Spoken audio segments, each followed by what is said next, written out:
Yeah. Sounds so good, wouldn't you agree? Turn that shit up.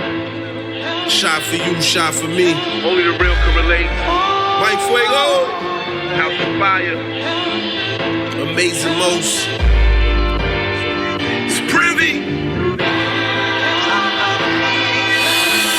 This for that part of me that was styled by poverty. The hood in my veins now was clogging my arteries. It gave me vision, it also made it hard to see. I seen the artistry within the armed robbery. We got our 3-bedroom from a lottery, where you could catch a leg wound trying to find your key. You need that extra leg room when you find the V. Richer in the fansoons is what we bout to be. Brick sales, now every lobby got fish scales. Broke women who only hobby was rich males. You do 1 3 to 9, you take a big L. Then they throw that in your face, now how that shit smell. I'm coming home better than I used to be. I know the man in the mirror gon' shoot for me. I don't really trust niggas, truthfully. It's the privy, no motherfucking juice for me. I played them project games. Before Bloods and Crips, we had project gangs. They tried to jump me after school, but my projects came. Somebody ate your food, you had to digest pain. Damn. We came a long way from cane dealing. The whole ways with the paint peeling. I swear to God, I must have seen $1 billion, but never even saved $1 million. The roof gone, we could change ceilings. The good guys, they the same villains. I woke up, I had a strange feeling. Bitch, I'm feeling like Dame feeling. I'ma be my own boss, any cause. Fat boy, 10 chains, no shirt. Ricky Ross putting on for my city. Now it's time they get me off. Been too long in this city, where the fuck I'm getting lost? You from where I'm from? You done what I done? You love Noriega, you was eating on the run. Police hit the door, they just beat it like a drum. It took me out that zone, that weekend wasn't fun. Now I just laugh when I'm looking back. I used to have to crash where I cooked the crack. I'm on the stage with a crooked hat, feeling like Big when he said, probably in a city I ain't never been. Trying to get some pussy I was never in. Tell them motherfucking haters that I'm better than Kelly rolling in my future, it'll never end. Tell a #1 producer who's the better pen. From a soldier to a shooter to a veteran. Damn Q, it be stupid to dish you. Even your superficial flows are super official. That last bar there wasn't even mine. Yay sniffing, I just did a Yeezy line. Way different, and I can't be defined. Stay pimping, and you know I'm keeping mine. It's for that part of me. It's for that part of me that was styled by poverty. Yeah, it's for that part of me that was styled by poverty. Woo.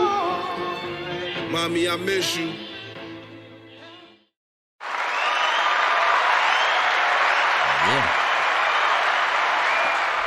Peace to the gods and earths and all the positive people in the universe. My name is G. Anthony, GMATH WOMBLE, and you're now listening to my audio diary styled by poverty, the Artcast, brought to you by the good people of the VANDAL Hour and S.STREET Media. Make sure you check us out on our YouTube page at S.STREET Media. Make sure you check us out on our Instagram page at S_street_media. We have a lot of things going on. Make sure you tune in and tap in. You dig? So, this episode is called Scholes Street Genesis.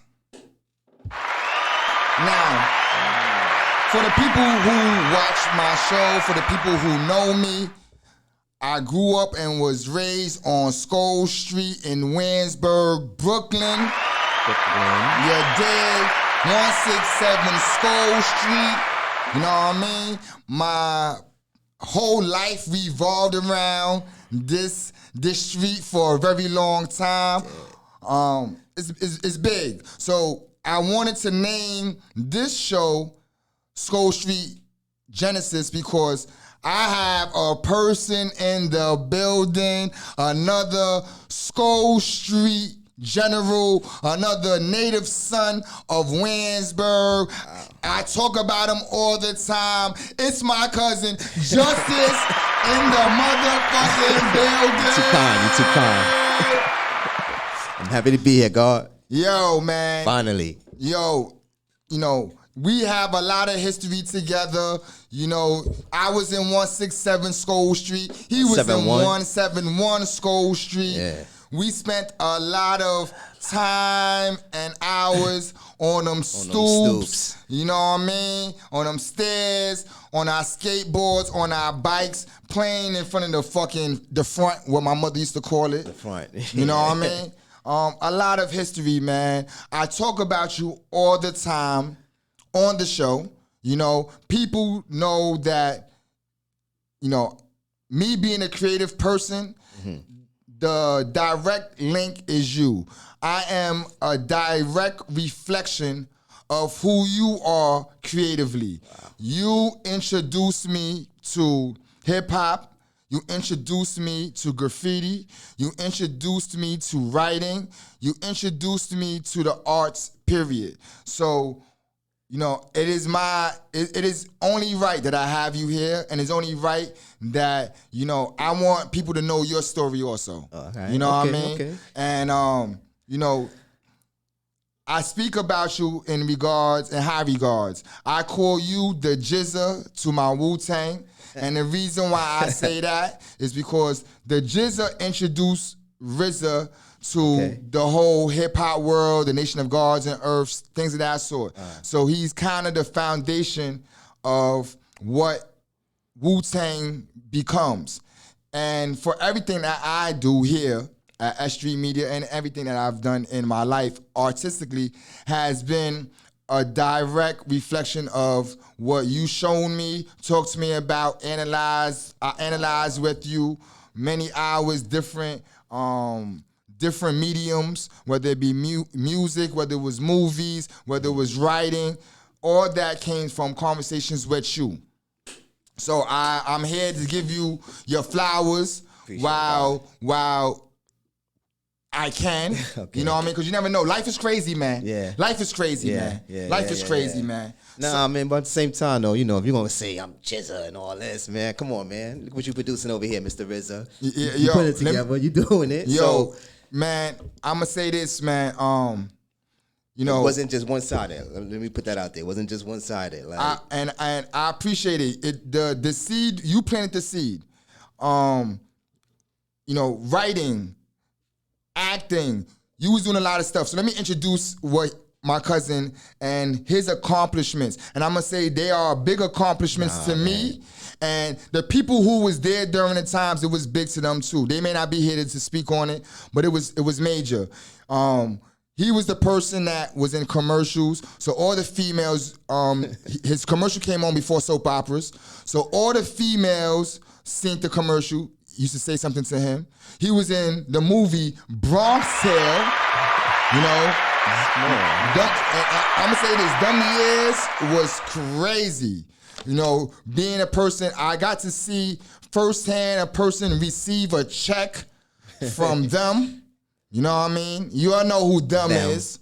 He received a check. He was a person that was affiliated. The dude met Robert De Niro. Let me say this. He met Robert De Niro. So it was big in our times. He plays it down, but it was big. To the point that, and my moms might get mad over this, but my moms never bought a bootleg before. You about to tell the bootleg story. Bootleg movie, if y'all don't know what I'm talking about. So my mother cops a bootleg movie one day. Her first bootleg that she ever bought. She brings it to the house. She's hype. She found the bootleg guy. She got Bronx Tale with her. She comes to the crib. She gathers everybody. We're gonna watch this. So we prepare. Whatever room that we was going to, we went to the room. She prepared everything. We sat down. We was ready for this. And then she pressed play. And it was a blank. Yeah. Let me say this, man. My mom's actually cried when the movie wasn't on. She was like, I never buy bootlegs. I never buy boot. And the first time I bought a bootleg is blank. It was crazy. It was crazy. But, and I know it's bad that we bought a bootleg. I know some of y'all saying, y'all didn't go to the movies. I didn't go to the movies, man. We bought the bootleg. It was big. The fact that a relative of mine is on a video on a VHS tape that we can buy anywhere. And at that time, you can only buy it on bootleg because there was the movie didn't come out a week later like they do now. Nah, right. You know? Right. And so it was big. It was big. You know, I remember walking through the projects with you and people speaking to you about the commercial, speaking to you about the movie that year, whatever year that was. I could kind of pinpoint 92. it. 92? Yeah. The reason why I could kind of pinpoint it because Blink passes away that year. Rest in peace. Brenda passes away that year. Right. Both in November. Yeah. I mean, I'm going to keep it a buck. This is stuff that I would never forget. Yeah. So that year was a powerful year. Guests came out with the multiple colors, the mustard, the purple, the blue. Yep. That's them years. Exactly. You know, You Called and Told Me was the music, a song that was out during the time. So it was very impactful them years, that year. So when we was that summer, when things wasn't in a negative, it was beginning to go in a negative, but we don't know yet. But in that summer, we was kings in the projects. You know, we smoked hella bud from everywhere. We went to go see Jodeci. You know what I mean? At our first concert, right? Sure did. Yeah. Everybody wanted to be around just during that time. It was popping during that time. We was the females was stopping him. We used to walk through every time. They stop him every time. And so it was big. Yeah. So I'm gonna say I got to experience the entourage shit. You know, before the entourage shit. You know what I mean? I was the entourage. You know what I mean? I got to play that part. And I tell a lot of people, if you never seen Success before, even if it was that, and to me, as I said, it was huge. He was on 1 million screens. So, but the people who never got to experience that, there's nothing to. Sometimes it's nothing to inspire you. It's nothing to want you to want more. If you don't see it, if you don't see success, if you don't see something that it seems so fake to the normal person who's not around it, but for the person who's living it, it's real. It was inspiring. It was inspiring. So, you know, and you know, as a child, you was doing artistic shit. You was writing short stories. You was dancing. You was acting or about to become. You was acting. You was dancing. You was doing a lot of creative writing, acting, and dancing. You was doing a lot of stuff. I'm gonna say this to the point that. When I went to go to high school, because you went to LaGuardia, when I went to go to high school, I wanted to go to LaGuardia. I played the piano. For the people who don't know, I played the piano at a younger age, and I had stopped the streets. You know, I wasn't really into it like that. But for me to go to LaGuardia, I didn't have a skill, and you had to do art, dance, or acting. Yeah, or instrument. Or instrument. Right, or dance. So I was like, yo, I got to learn this piano shit. So no lie to you, that summer, I was practicing and everything. I pulled my books out, my piano books. I said, I got to go to this school. You did.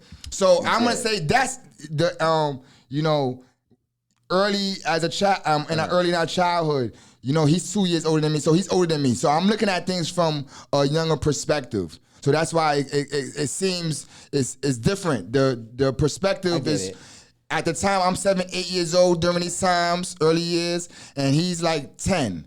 So, but it was the same thing for me. That there was other people that was a little older than me. That was from when we, right now, right in that circle, exactly, who were doing things as well. So that's all it really. You was. only knew 2 people who was. Let me just say this. Let me think back. I'm going to say this. The only 3 people. I'm going to really think for this. But okay. I can name 4 off the top of my head right now that at a young age they was doing things. You had white boy Keith, who was doing the BMX biking shit from Jay's Building, 171 Scholes. Right. You had Anthony, who was playing music and also on the radio at that time. You had what was her name? Kima? Was it African? Well, she wasn't doing it, but she was very cultured. Yeah. Yeah, that's a good way to Kima. put it. Yeah. She later moved to Africa, if I'm not mistaken. Okay, yeah. If I'm not mistaken, I might be wrong on that, but I think she moved to Africa. Yeah, super smart. So it was very few people who was into the arts that I knew. You being a person who got into the arts in an early age, what do you think? What was the catalyst for you to go into the arts? Man, like I think it was I was just lucky enough to be around people from Williamsburg, literally from our hood. You know what I'm saying? Like Shabazz sister, Nadine, rest in peace. Rest in peace. She actually had me in a play. I must have been like maybe 5, 6 years old. I had no speaking lines, but I was like an extra in a play, right? It was in Tompkins Park. Right in Tompkins Park. So but the fact that I can remember that, I'm gonna say 40 years later, so it had to be significant. You know what I'm saying? I remember being scared, but that was so I think that was my first introduction to any kind of like stage or anything like that. But literally, like actually like doing it, Stack Street.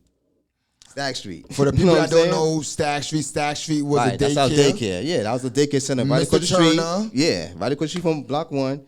You know, there was a lot of people there. Was teachers in there, like Mr. Turner, like you met, like he was a key one, but there was Miss Jackie who was there. Who else was there? Miss Jennings. Miss Jennings. She was a big one. Rufus, Dave, a lot of people there. Facts. But one of the things was, it wasn't just a daycare center. It was. But I think the definition of daycare center has changed. So then when you go to daycare, it wasn't just watch your kids until your mother come at 6 o'clock to come pick you up. It was more of let's do something with you. So whether it was they had just singing or dancing or art. Even the arts and crafts was a little bit more detailed than what it is now, or more, you know what I'm saying, more in depth. So it was literally there. I remember doing plays. We had to memorize monologues, you know what I'm saying? So if you took to it, then you took to it. And then you get the attention, and it was like, oh, this is all right. I'm like, oh, wait a minute. I think I like this. You know what I'm saying? So it was one of those. But, but the key thing is that we was introduced to it. You know what I'm saying? So that was major. What's funny? Because I only went to Stack Street when the joint in front of my crib, the daycare in front of my crib closed down for a summer. Okay. And we went to Stack Street. Yeah. So I didn't get the real I was literally there, like, because I went to 250. So because I went to 250, it was automatically like they pick you up from 250 and bring you to Stack Street. So the reason why I say that, because I didn't get to see that. Right. So a lot of stuff was coming from you. Right. It was coming from, I guess you was doing these things, and when you come back, and let me say this, some of the stuff I just learned just now. Okay. Let me say, so a lot of stuff was you coming back from these worlds, and I guess in your conversation with me, it be in conversation, right? And that's where I'm getting secondhand info, right? Yeah, I'm just sharing what I'm experiencing someplace else, and I guess thinking back in hindsight, then if I'm bringing it back to, our little circle on our side, then that meant like it obviously had some type of influence. Right? Sure indeed. So that's what it really was. Besides acting, you also was dancing. I ain't want to talk about that. You know what's crazy? Because the company that you dance for, a lot of these so-called bourgeoisie, whatever you call them people, these people try to get into these schools and programs, and a lot of them can't get into them. And you was in Alvin Ailey. Let me just say this, man. Every time I see an Alvin Ailey poster, I think about you. So do I. Like, when I see, I'm like, damn, I need to go see one of these shows again. But let me say this though, like, you see how you know, like, even how you saying like, oh, you know, like bougie people and quote unquote cultured people, like they talk about schools like that. It was so distant from me from where we come from that, you know, I'm not gonna. It was almost like okay, like it didn't hold that much weight to me then. Not to say I didn't appreciate it, but it was just something I wasn't, you know. Was something forced? You think, like family trying to, you gotta, we want just to go the right way, so let's put them into this. Honestly, I think it was just going back to S.TREET and just like them throwing things out there, like try this, and then I was actually good at it. You know what I'm saying? Like I was like, I remember specifically, like they say, go home and stretch and warm up and do all these things, and I never did. Yeah, exactly. I was gonna say there came how much you saw me really? A time that you really was a renegade to it. Yeah, you really was like you was avoiding it, but it. I remember them giving you more responsibilities. Yeah, and stuff right. like that. So I ain't like, and it's wild to think about, but I think even then I felt a little guilty because it came easy to me compared to everybody else who really wanted to be there to do this. Yeah, right. But the saving grace of that was that, like the acting thing, I felt like, oh, I almost get the same satisfaction. Well, actually, I got more satisfaction out of without acting. being in tights. Without being in tights. Come on, like, you know, it was okay to dance at 10, 9. I mean, you know, and I wasn't telling nobody. We go outside, play football. Sure, I'm trying to make sure, like, because I didn't, like, you know how you got to change into your other clothes. Like, yeah. But I was so, you know, you be hyped to get outside. So forget that. Like, I might have my tights still underneath, my black tights underneath. I think we was playing ball one time. Football. I remember you left your clothes somewhere. Yeah, exactly. I would hide that, and I think we was playing football one day in Eastern District, and somebody grabbed. I was like, "Yo, what Jay got on underneath there, yo? Look at you!" I'm like, "How you explain that?" You know what I'm saying? Because now it's different. Like we was dancing, we break dancing, we doing Michael Jackson. That's one thing. We, you know, we doing New Edition, all that stuff we used to do.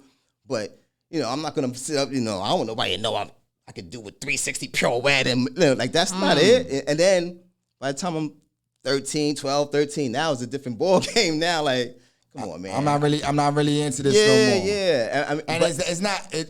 It's exactly. And nothing wrong with it. Let me just say that. It's nothing wrong. It wasn't for me, and I found something else that I was more passionate about.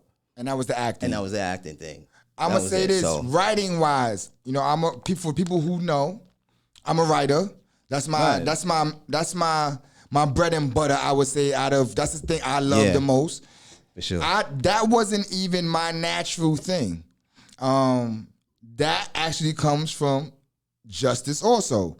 Just when I was 8, 9. He was like 8, yeah. Just was already writing full stories already. He had journeys. What's the Roaches one? Yeah, Worse Than Roaches. Worse Than Roaches. That was my attempt to make that was like that's my black vampire movie I was trying to do. And it was your magnum opus. Yeah. It's kind of like your magnum opus. It really was. I had that script until like a long time. Like even it got lost in the old house, but like I still had it up until like maybe 10 years ago. That's crazy. Yeah, man. So I'm gonna say I wrote that in 86. I remember it was 86. Yo, I could go into this is writing stuff. You had a journal. Yeah. You know, so I'm gonna say I never seen none of the stuff I never seen really. Maybe like in passing, right. But the conversation was always of what was being done. Right. So like that's how I knew what was going on. I didn't see you write nothing. Oh. But you telling me like, yo, I wrote in my journal this week. Because it's supposed to be a journal, supposed to be a secret. So you know what's funny? I remember, so at that time, let's say by 89, one of your journals was probably 10 years old already. Yeah. I remember like you reaching a climax, like it was years. Yeah. Like, yo, I just found because I had started it in like and I was in 250, so I was in elementary school. Shout out to everybody who went to 250. Everybody, 250, most holy trinity, you know. Yeah, that's outside, you know. But yeah, I started it then, and then it's funny because I stopped it after it was almost going into high school. So it was like that year. You know what I'm saying? Because I remember like, man, this is LaGuardia. I remember writing that in my journal. You know what I mean? So I remember then. That journal's probably is $1 million idea now. You know that, I know, right? man. I know. Because people it's a story. Yeah. It's a story in detail. Yeah. And it was authentic. It was really what I was, you know what I'm saying? Like, like. It probably told the times in detail. Exactly. You could probably read what was going on. Exactly. You know, I remember you writing journeys. Mm-hmm. I remember like the part that the way they got into the world was them going through the war on skateboards. It was, yeah. I remember them being different parts. That's right. I remember like Journey Part 1, yeah, Part I had 2. in my brain, I had a whole series in my head of like, and then the next part, and then we're going to Part 3, and then, that's what we did though. You know what's crazy though? Because that was like the time when, what was that? Make Your Own Adventure. Yeah, Choose Your Own Adventure Choose Your books. Own Adventure books. And we did so those. like it was kind of like that vein. Yeah. You know what I mean? So it was very remember those? It was very, very advanced for that time. And to the point that I started writing. Yeah. I start with the Timothy stories. The Timothy stories was my alias. Why I came up with an alias, I don't know. I don't know. To this day, I don't know where I got the name Timothy from. I don't know. Yeah, I don't remember. I don't remember where I got that name from. One of my first stories was called Subway Man. It was based on the Apollo character, the Spanish dude from Ghost. He used to host it, and one of his characters was Subway Man. Somebody. So I started writing. You was doing these character bios. Yeah. You know? You was with me. I started doing those. Okay, yeah. I started doing the character bios too. We make up our little characters, how much strength they have, or Showing weaknesses. Yeah, like G.I. Joe shit. Basically. You ever watch G.I. Joe? The back of, have you ever had a G.I. Joe man? The back of the G.I. Joe man used to be a bio, the box of G.I. Joe. In the back of the box, there was kind of give you the a bio history of who that character was. Yeah. So basically, we collected those too. We did. $4.32. That was big. $4.32. That's for tax. Yep. So a 408 plus tax, if I'm not mistaken, it come out to $4.32. Yep. So, you introduced me to this writing thing to the point that, I write the Vandal Hour. And that's why, let me stop you just to say the same thing. The same way how you just kind of give it to me, like I see what's bloom from that. You know what I'm saying? So this episode being called Genesis, we talking about S.STREET Media, we talking about where we came from, which is Scholes Street. That's a fact. It was, and I'm gonna say this in our world, and when I look back, I always call myself naive.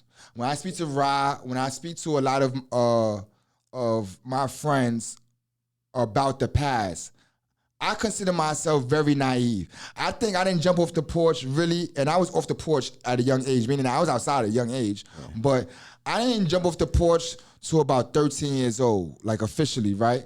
Like me being able to go to the outside the front without having a chaperone, because either I was with you, or either I was with Desiree, or either I was with Monifa. That's the only way I could go to the back. Right. So my first time going to the back, I actually have a fight with a person. I'm not going to say his name. He's the person who told on me on the case. But my first time going outside to hang outside, I got into a fight. I remember coming back like, yo, I did a fight, Jay. I had ice on my shit and all that shit. And so I'm going to say I consider myself naive. And when I look back in retrospect to a lot of these things was happening, or a lot of these people was there. I didn't understand the importance of it. So like Murray being a person who was into fashion and modeling. Right. That was the arts too. Yeah. You know what I mean? Shout out to my man Yusef, who was one of the models also back then. But I didn't look at it as that. Oh, okay. You know what I mean? Okay. I didn't look at it as that. The one thing I can remember about Williamsburg and the arts is my father telling me that the dancer from Michael Jackson, Michael Peters. Yeah. Michael Peters. He was the choreographer for Beat It. I think he did choreography for Thriller. He did a lot of, and at the same time, he was doing like we even know like who Lionel Richie is. Some people might not know. Yeah. But Lionel Richie. Yeah, he did those All videos. night Exactly. long. He did that. Hello. Yeah. So he choreographed those videos. Yeah. Wow. Yeah. And my father was in school with him. Yeah. He went to 196. My mother, your father, they was on So school that was with him. big? Yeah, that was big. So that's what I'm saying. So like, it wasn't unheard of to hear about certain things. You know what I'm saying? Like, as far as what people could do, True indeed. You know what I mean? Like True whether indeed. it was a rapper, like we was all hyped for Just Ice, right? Like on Block 3. right. So the same thing, you know what I mean? So like it was like, wow, Michael Peters, the guy, and of course this dude is in Michael Jackson. Is that Michael Matter of fact, Jackson he's the one with, Johns? if anybody knows the Beat It video, he's the one with the white on. The white on. Yeah, True with the indeed. black shade. Yeah, that's him. He's right from Williamsburg. Yeah. Yo, it's crazy, man, because it was a lot of artistic things going on. Mm-hmm. And I just feel, that if I didn't know you, a lot of stuff I would have had tapped into. Definitely dealing with the arts. I look at it as the arts then? No.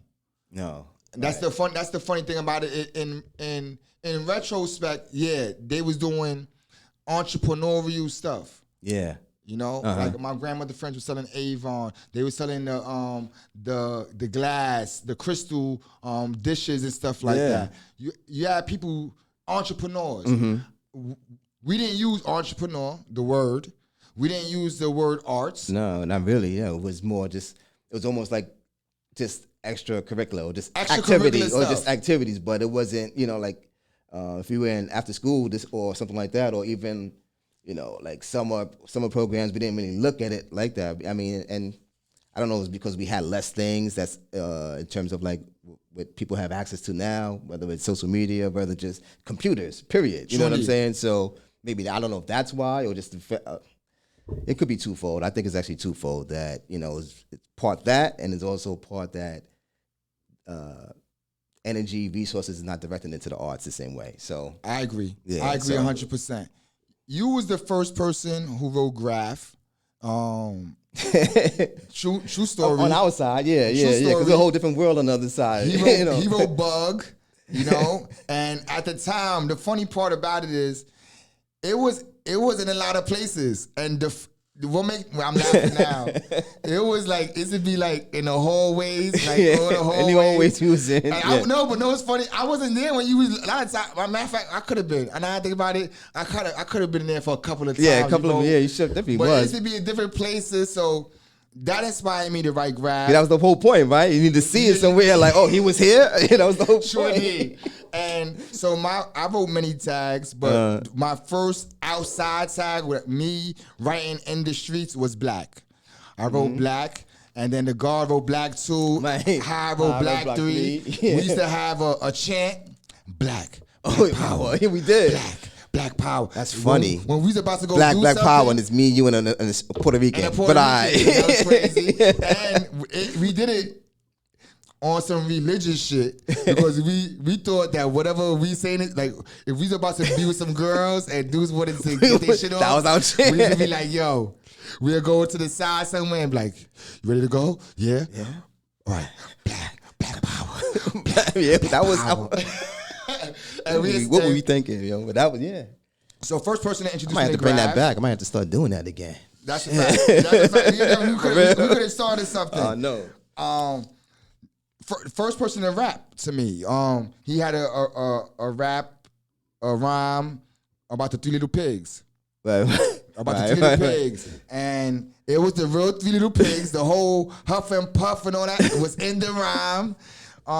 I thought almost forgot about that. That's right, yeah. I thought that he was a real rapper. That one rap was enough for me to be like, so the first time he said the rap to me, right? We was crossing the street from block 3 to block 2. I think we was probably going to your grandmother's house or something like that, going towards that way. And when you said it to me, I was like, you wrote that? Like, you know what I mean? And you explained the rap to me, like, just like the story tale, and and this, wow. and I'm in my mind, I'm like, I couldn't fathom how you do that. And I'm gonna say this, I still don't know that that's hip hop. Let me just say that. I still don't know that is hip hop. I just know that you know how to rhyme. I don't know what.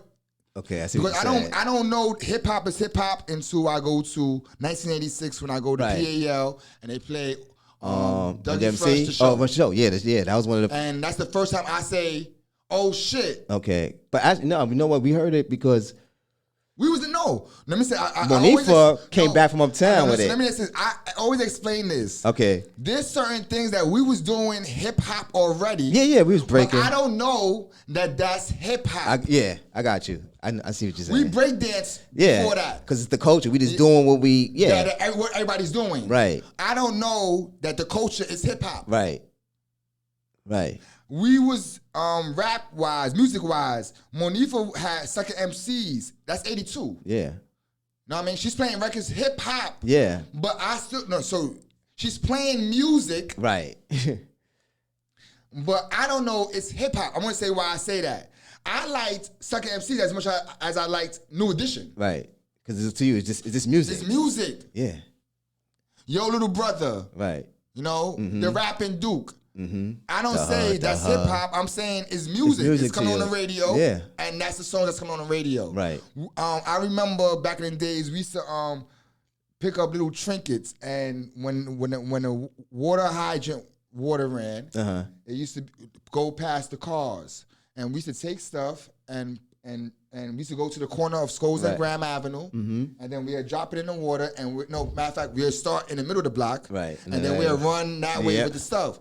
During those times, one of the raps that I'm saying during those times is "Don't push me because I'm close to the edge." Right.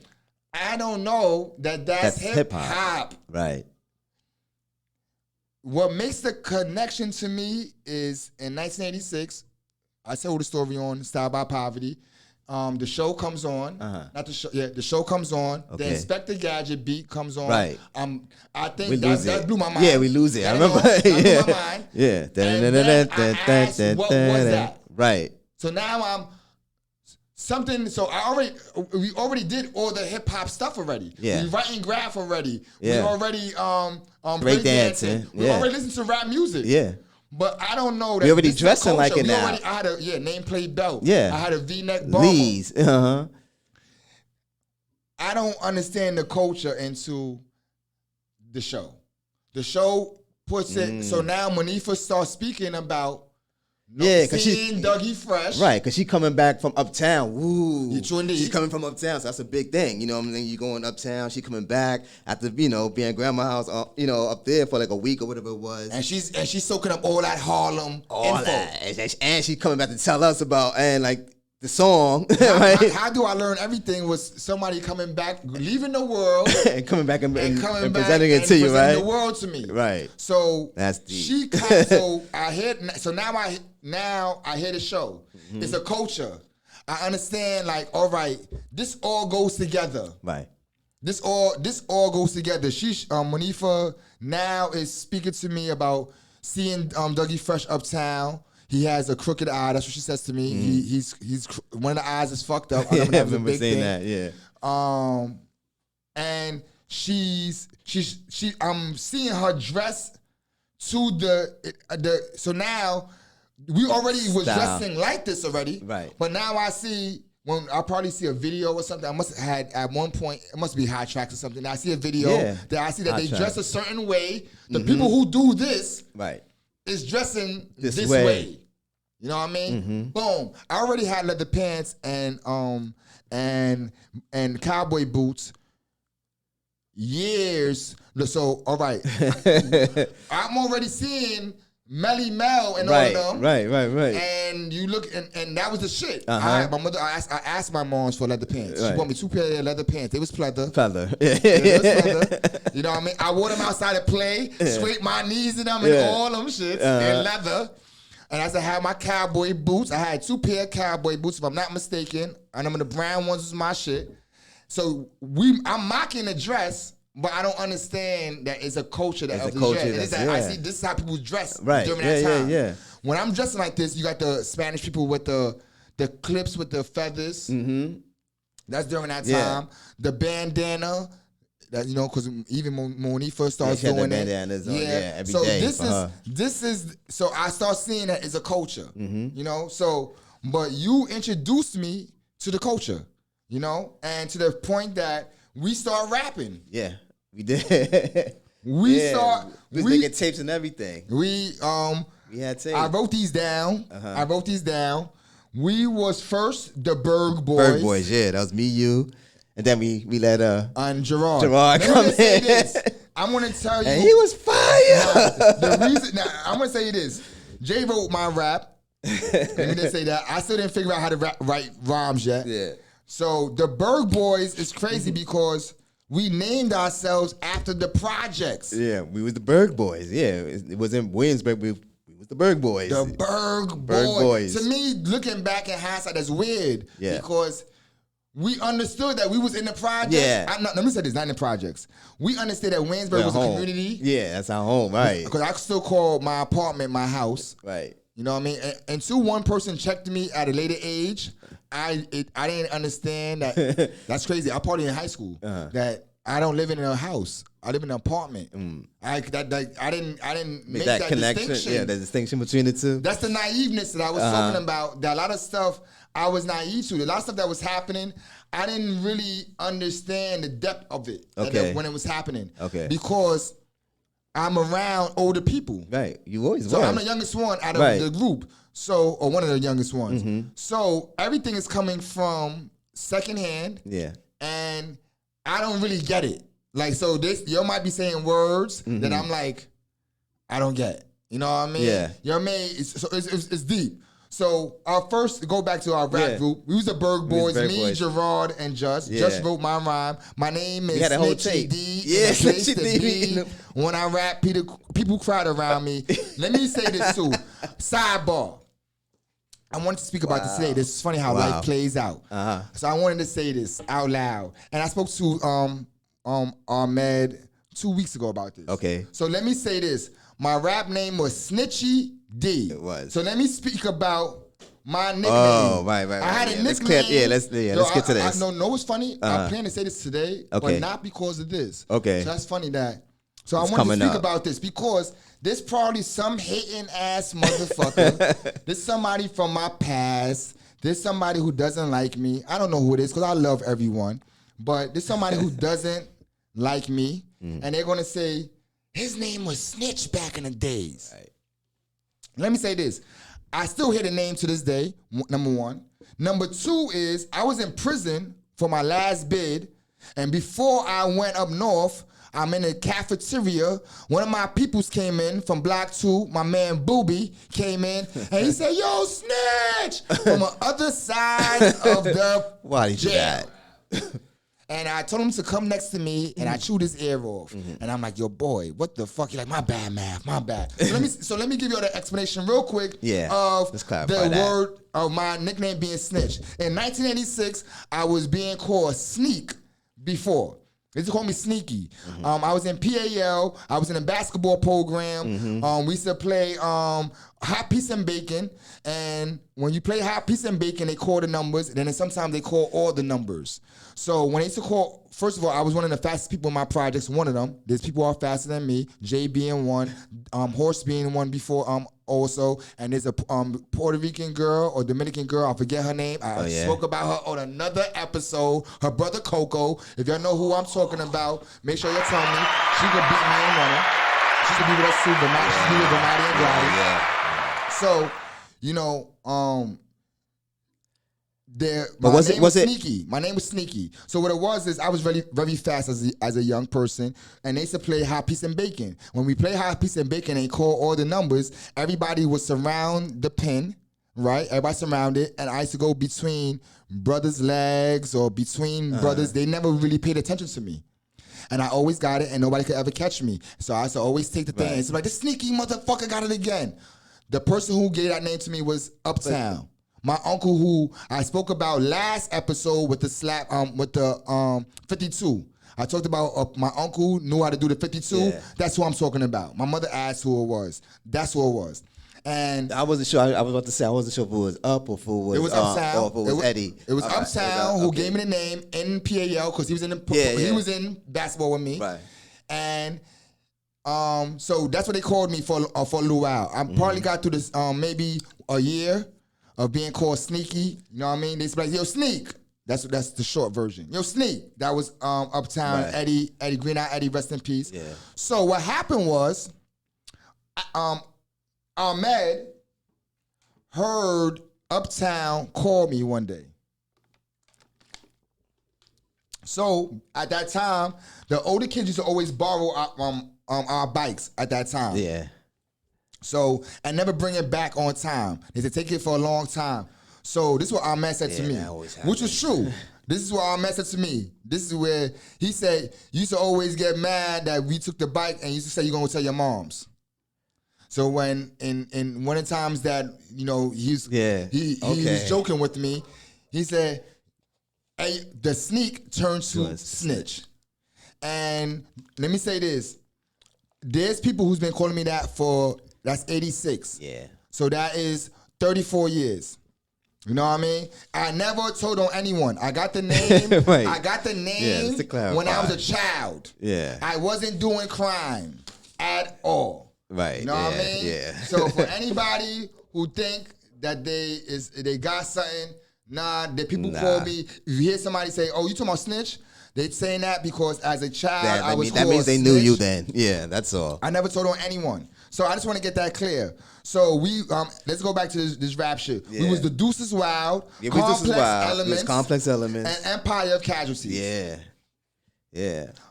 The Fun times, man. the Deuces Wild, we begin to get serious. Yeah. The This Deuces is wild. Wild Yeah. is Doom Squad time. Yeah, because everybody had a crew now. I mean, well, I shouldn't say that. Or either you was a solo artist or you had like your 2-man thing or 3-man thing. And at this point, now our world is expanding, Sure right? indeed. Because now We're not we're not in the front no more, right? Now we in the projects. Now we outside now for real. We Yeah. outside.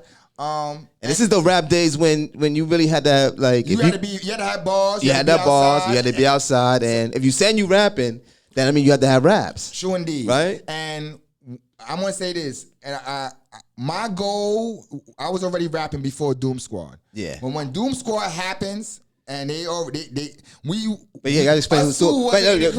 Give them the whole. Like, I gotta who's Doom Squad? So though, Doom Squad is Dupreme. Number 1. Number 2 is Akadeli. Number 3 is Julio and Tone. Who Is Tones, Dr. Who and Tone, right? And then you had True God and Life and Free. Yeah. And that's the Doom Squad, originally. Right. So, I'm kind of upset because when they made the name of the shit, they didn't put us down. They didn't have Deuces Wild. We was rapping outside of that Yeah, they didn't time. have Deuces Wild a part of that, right? I'm not going to lie to you, man. I was upset. Yeah, who I gotta speak to, man? Yeah, who we gotta speak to, man? I was upset. We writing bars, man. We came up with the name, man. No lie to you. So Come now on. I'm serious now. Yeah. I'm serious. So let me say this to your to my audience. I gotta say this. And it's funny because I've been rapping serious since like 1990, 91, somewhere around that, 91, around there somewhere. So I'm serious now, right? I was already writing raps since the 80s, or we was already rapping since the 80s. So it's the 90s. I'm writing my own raps now, right? So, I wanted to be in Doom Squad. And it's crazy because when I start rapping, my raps don't sound like everybody else's. Right. I'm going to say this. And I was rapping about crime before it was popular. You know what I mean? That's a fact, yeah. I'm not going to lie to you. I went to some of my old raps. I actually, when I was thinking of this show, I was thinking of some of my original, like the first ones. All my shit was criminally based, but it was hip hop shit. Yeah. You know what I mean? So it's funny because the people who I liked at that time, heavy, I didn't sound like. I like the Tribe Called Quest. Yeah. I like the De La Soul. I like the fucking the Jungle Brothers, which you was one of the people that put me onto Jungle Brothers. Yeah. So, but a lot of my rhymes is criminal. And if I listen to my peers at that time, they really wasn't kicking that type of stuff. No, we was really more like metaphors, similes. My style could do this, like that, and so like and all that kind of. I mean, we was spitting, but yeah, like the content wasn't necessarily more like. One of my early raps, you know, I thought about, and it was like something like, I braid backs with facts. Pockets stay fat. All these bitches know the stats because I'm a legend like the bottom of the maps. Yeah, and I that's my tax shit. the mics with no caution. Been doing bids like an auction. GMATH known for extorting. MCs and even DJs got shit on smash in my PJs. No he say or she says type shit. That you're gonna hear from the grapevine. If niggas trying to take mine, I'm hearing nothing but flat lines. Your black crimes is the cause of self-destruction. Snapping necks is my function. Complex, I stay devoted. I wrote it. In the ambidextrous type style, they say the West is wild. The East is flipping, ripping pages. I feel the fury on the stages. If niggas try to front, then my clique got the gauges. I just want to say, I've been writing crime raps. It was, yeah. I spoke so before the murder move is done. And make sure that me and my niggas is packing guns. Yo, so it's crazy. I think back at those times. I don't know what made me go into that world. I don't know, like I really sat back and trying to analyze this. But we became Complex Elements. Yeah. Complex Elements was a reflection of I started hanging around June and them during those years. Right. And they Yo, was rah. Evergreen they was before Evergreen Dynasty, they was Endangered Species, then they was Mistaken Identity. So I was fucking, my mind blew fucking like a bomb when I heard these niggas' names. I'm like, what the fuck is your name? They're like, Mistaken Identity. I'm like, oh, that shit is hard. We gotta change our name, just. You know what I mean? So we become Complex Elements, and then Evergreen Dynasty is born. And from Evergreen Dynasty, we was I kind of was like the Brooklyn chapter of Evergreen Dynasty. What they had going on in Queens. Yeah, so then that's the Empire of Casualties. Evergreen Dynasty, Empire of Casualties, meaning that we was born victims. You know what I mean? There was kind of that. So, you know, I'm kind of perplexed about our rap career because we never really have songs. Like, we don't got demos. I kind of like, we really rhymed more in the street. Yeah. And we had. We knew what verses. We knew like, all right, we know the verses go to this song, but we didn't record music. And that's kind of crazy because when I look at Ryan June, these niggas was recording like at 12. And so like, they was like kind of the first people. Yeah, they were definitely, I was like, oh wow. They was advanced. Right. And shout out to Smiley, my man Smiley. Yeah. He's one of the first people that took me to the studio to riff with. I went to the studio before that. We went to Freddie's crib one time. But the first real studio I went to, my man Smiley took me to. And it was crazy. So, you know, hip hop to us, it was really in the streets. Yeah. Well, I mean, because like, if you look at it, like we grew up with it, like I mean, hand in hand, like not even like on something like obviously like not how they grow up with it now because that's what it is. I'm saying like from its its original inception, like as it's forming, as it's spreading, and it's spreading organically, right? Because there's nothing like to, it's spreading organically. Like this word of mouth, right? It's going that way. So and we hand in hand with it age wise. You know what I'm saying? So we're growing with it at the same time.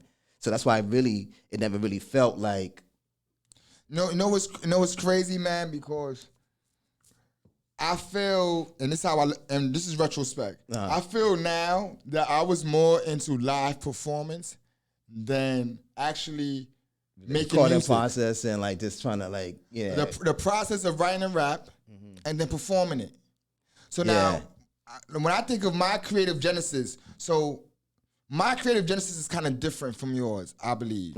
And the reason why I say that is I always, at a young age, my creative thing was performance. Okay. When I was in Most Holy Trinity, I used to dance like Michael Jackson in front of the class. The teachers used to bring me into other classrooms to dance, do the James Brown shit, and all that shit. I performed in a talent show. That matter of fact, this shit all still come from y'all because it was you and Monifa that I was going to your plays first. Monifa was in Pac-Man. Yeah. Shout out to Monifa. But you know, I love performance. When we was outside and a lot of our games was really performance shit. Yeah. Make me laugh. Yeah, it was a lot of that. Yeah, but that was one of the things we just played right on the stoop. Back to the stoop again. Like, so we're already doing like showmanship shit. You know what I'm saying? Without being shy or nothing. Right. So I always felt that in now I look back in retrospect, I think performance, whatever way I could have performed, I will perform. Yeah. I did the dance thing, I did the rap thing, I did the Michael Jackson dance in it and stuff like that. Right. But I always loved to be in front of a large crowd of people to do it. I did second grade. Whoever was in Most Holy Trinity with me, you know, I did Popcorn Love. But remember, we used to always practice that in the crib. Yeah, it was in your living room. Right. I didn't even know the words for Outside of the Hook. My man Jose, he was my partner there. Me and my man RU did a commercial. Shout out to RU. We did a commercial for like 8th grade or 7th grade. We did a video. We were supposed to write. I remember. A report and about a product, and we supposed to be able to sell the product. So we made RU had this guy a black and white VCR camera. We used the camera. We made a video about a car. We made a car. No lie to you, we did special effects and everything. We had a cardboard box with a close up.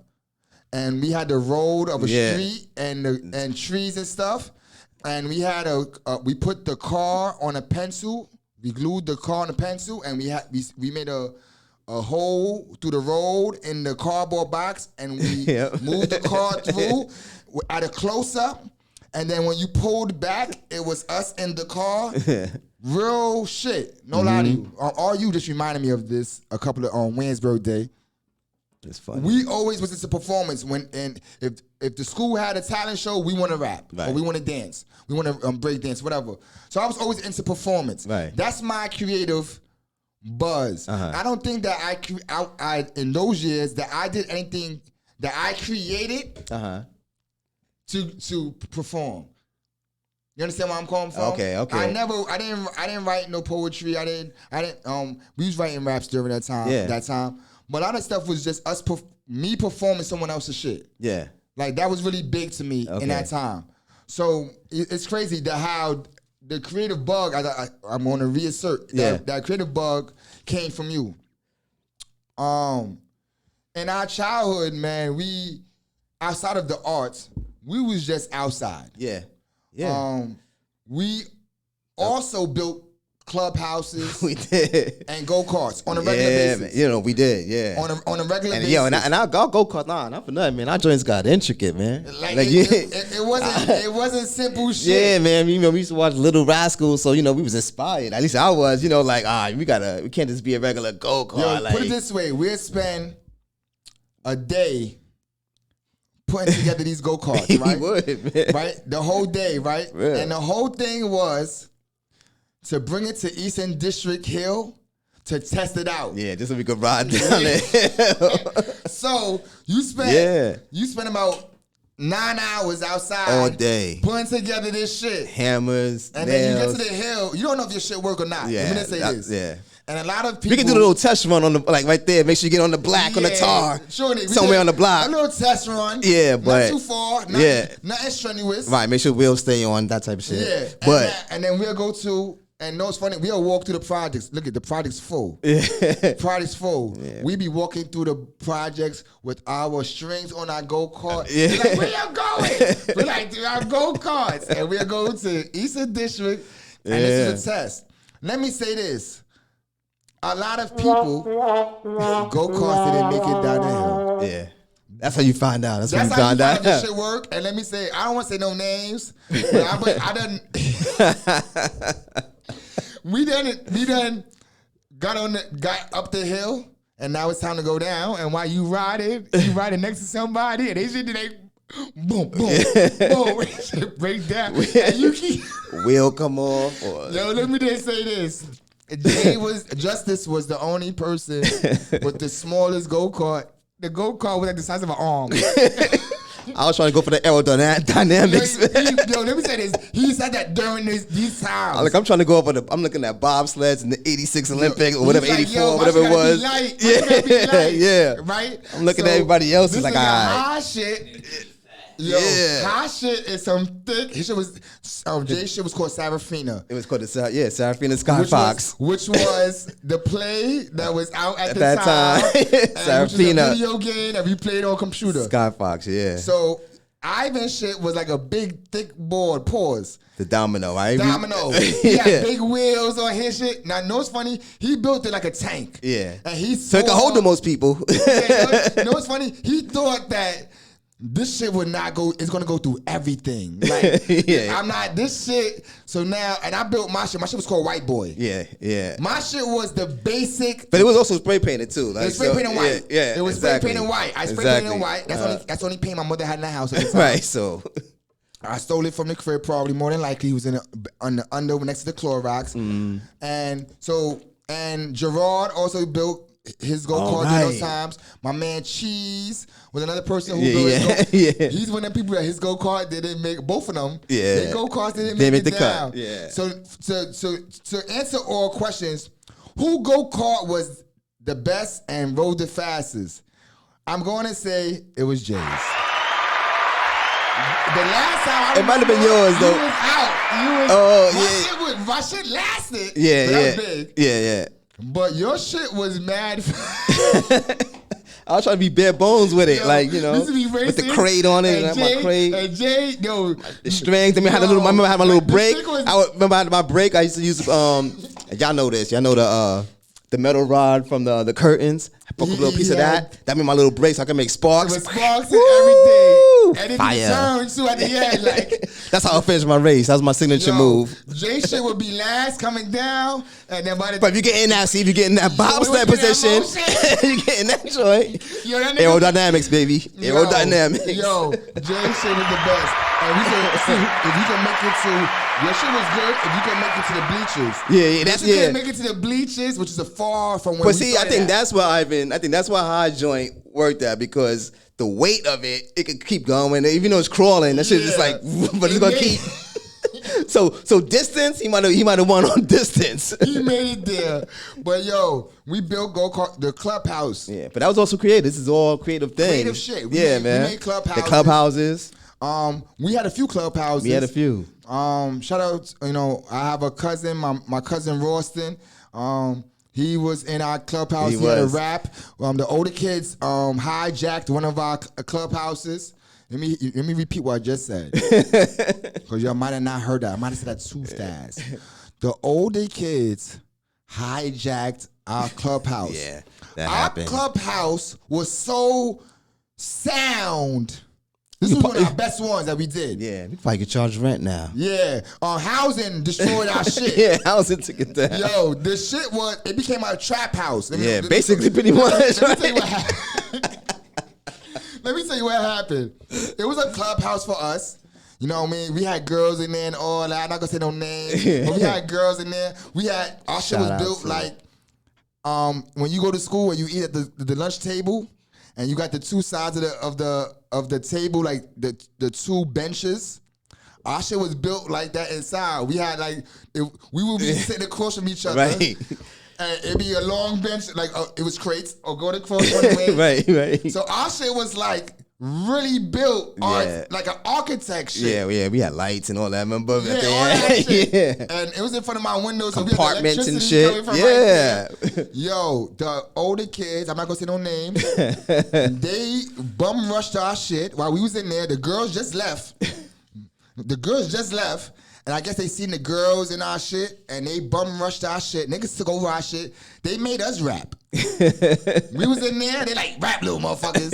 And my little cousin Ralston, he was like, yo, rap, Ralston. He like, my name is Raw. I run for the law. That nigga was like 10 years old when he said that. Let me just say that, man. Hip-hop. Hip-hop. Yeah, man. Yeah. Hip-hop. No, I mean, that nigga was like 10 years old when he did that. Man, This is but- Running Man yeah, years. but Let we me always- say that, we 'cause always like that, we used though, to man. we used to force him to do the Running Man. Yeah. That was one of our, we used to abuse Rawson when he was younger. Mm-hmm. You know, he's a gangster now, but when he was younger, yo, we used to definitely bother him, and we used to have him doing the Running Man on a regular basis. But, you know, we built these clubhouses. You know what's funny? And I think about myself.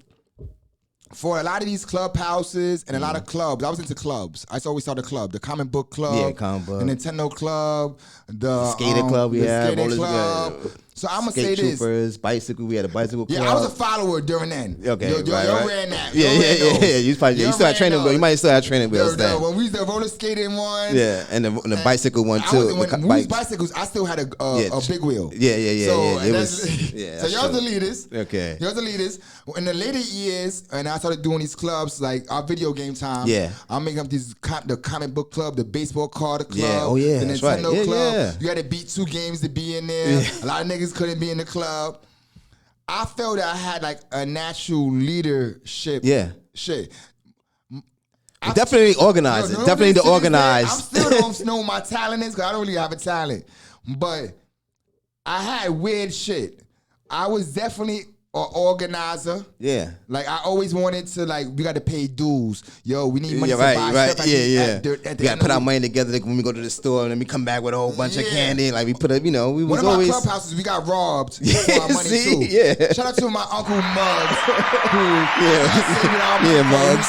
He came into one of Give me our about clubhouses and took all our $1.62 money. right now. He took all our money.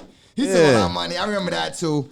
Let me say this: our clubhouses was the shit. Yeah, man. One clubhouse got tore down because one of the girls that one of the partners was dealing with, he was dealing with multiple girlfriends at that time, and one of the girlfriends came to our clubhouse and destroyed our clubhouse. Yeah. That was our last clubhouse before becoming teenagers. In the house, yeah. You know what I mean? Like, yeah. That was like the next year we jump off the porch. Yeah. And she destroyed sure. our shit. I'm not gonna lie to you. It was on Graham Avenue down the ramp. Yeah. She Damn. destroyed our shit. You know, I just felt that I had leadership qualities at a young age. Yeah. Not knowing What that that it was then, yeah. But I just felt I had leadership qualities. Mm-hmm.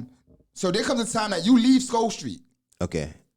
and you move to East New York. I did. Now, give me your perspective, because you moved to Linden Plaza, across the street from Pink Houses. Yeah. What was that experience to you? I want to say later after, Okay. you know, but I want to hear you moved. Right. And what year was that? 90, 91, 92? No, that was 90. That was 92. The end of 92, End of going to 92, 93? yeah. All right. So Yeah. you moved to East New York. Yeah. How was that? You moved to the co-ops, but Yeah. it was in East New York. But yeah. How was that experience, God? Like it's like Because I was there. yeah. I mean, I'm not gonna say it was a culture shock, but it was different. You know what I'm saying? It was definitely different because it's Brooklyn, but it's Brooklyn. Like it's different from. Did we know that? Let me ask you. So I want to get deep with you. Yeah. Let me just say this, and I explain myself. Okay. A lot of the reasons why I got my ass beat, the times I did, or something happened to me, is because I was naive. Right. I'm a person that didn't understand the dynamics of what was going on. Let me give you an example. Uptown one day went to borrow my bike. He said, "Yo, I'm going to the Ville." I said, "But you going to the Village?" He said, "No, Brownsville." I said, "Where that's at?" Right. So I mean to say that. Okay. So I don't know that East New York has a reputation. Yeah. No. That's just, like we knew. I'll tell you as far, at least at that time, from what I remember, we knew Cypress. Like I mean, I'm saying just strictly from East New York. We went to Cypress and we was attacked in Cypress. I'll Right. tell you that story one day. Right. And I knew about Pink Houses, of course. Like you hear, you know what I'm saying? Like how you hear about other, you know, Me, how you be hear. honest with you, I didn't hear about Pink Houses. Oh, So like I heard, you know, but I heard of Cypress during that time yeah, already. yeah, because we knew people there and things like that. Sure But did. moving to Linden Plaza, like I didn't know exactly like the dynamics over there. The beat, like, And at that time, I was probably 18, 17, 18. Man, I'm not thinking that way. Yeah, I'm from where I'm from, but at the same time, like my mind was really more so on thinking I'm about to blow, I'm out of here. You know what I'm saying? Whether it was gonna be rap, we about to do it, or if it was gonna be on some acting stuff. That's what I thought it was. So like, You thought it was gonna be short term? yeah, but even living there, like because you You really not there. right, exactly. Like I'm still coming Williamsburg, Williamsburg, right, and I might have had auditions or I was already working, my regular job type thing. So it wasn't really like it's just like I grew up someplace else. So like I'm not really trying to make friends here in this building, like even around here. Like I don't like y'all not my day ones. I don't, you know what I'm saying? There's no Was pointless. we thinking that? So I was. So let me give an example. You older. Yeah, I was. No, so let me just say this. We are in the streets already. Right. So this is my perspective of the same But thing. I still was very naive too, even though that's what I'm saying, because it's like there's levels, you know what I'm saying? That's the difference. I didn't understand those levels. That's what it is. Like we could be on the streets and like we know, but like it was even like the dynamics, Deeper. I didn't even. So let me give you my perspective of you moving to East New York. I didn't know. Let me say this. I knew about Cypress Projects. Right. I knew Cypress Projects already. We already went through something out there already. Mm-hmm. So I knew that it was wild there. Right. Now, when we are in the streets already, one thing I do remember was when you moved there, us saying, "Oh, I don't want to stay in the house." So let me say that again. I remember when you moved there, and us going and me going there to see you. I remember saying, "Let's go out." Yeah. Like, yeah, it was no fear. Right. That's why I said the naiveness of. And that's why I said so was I in certain ways, because so we wanted to see the people. Right. We like, oh, let's go out and let's see what the girls is like. Let's see what the people is like. I remember when you first moved, right? And I remember me asking, "What you seeing?" And you like, "There's mad people in the hallway." Right. I remember that being the right. And then all of a sudden, now that was the first time because like this, and again, this is something different.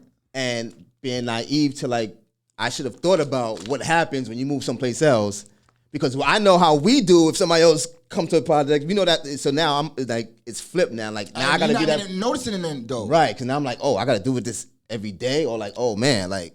Oh, I remember that conversation. Right. See, now I was like, oh. So then I come over there with you. Right. And the goal was we not going to be scared. Right. We got to establish. All right. Yeah. Yeah. And we that was the goal. Right. We went down. Yeah. I remember. You ready? Right. Ready? Yeah. And we went downstairs. Everybody. It was the hallway packed. The older niggas in one side. I'll never forget that day. The older niggas was in the building. Right. In their crowd. Right. There was younger niggas. Right. To the side, more in our age group. And it was happening. And we stood there and rolled up weed. Yeah. That's what our goal was. We said we're going to roll up. Yeah. At that point, here. That's it. Yeah. We got to establish. Yeah. Everybody chilling here? Oh, this is it? This is yeah. And so again, I could be naive. It was. It was. I said, look at that now. Yeah. We in East New York. Right. Let me say this. Some of them people that was there, let me name some East New York legends. That could have been Ken Do and the Twins. Like, these is East New York legends. It could have been Brian Glaze Gibbs that was there. Right. These are people that's the older of us. Right. And we're in East New York in that time. And here we are like thinking that. And the goal was, I said, yo, you know what it was? I wanted us to feel comfortable. Yeah. I do remember that conversation, like this, not a fear of that, like, who's these niggas? Yeah. Who's these niggas? Like, let's, and we not gonna be the nigga that just because we let me say this, there was times that we were just walking past and I said, and it's no one. Yeah.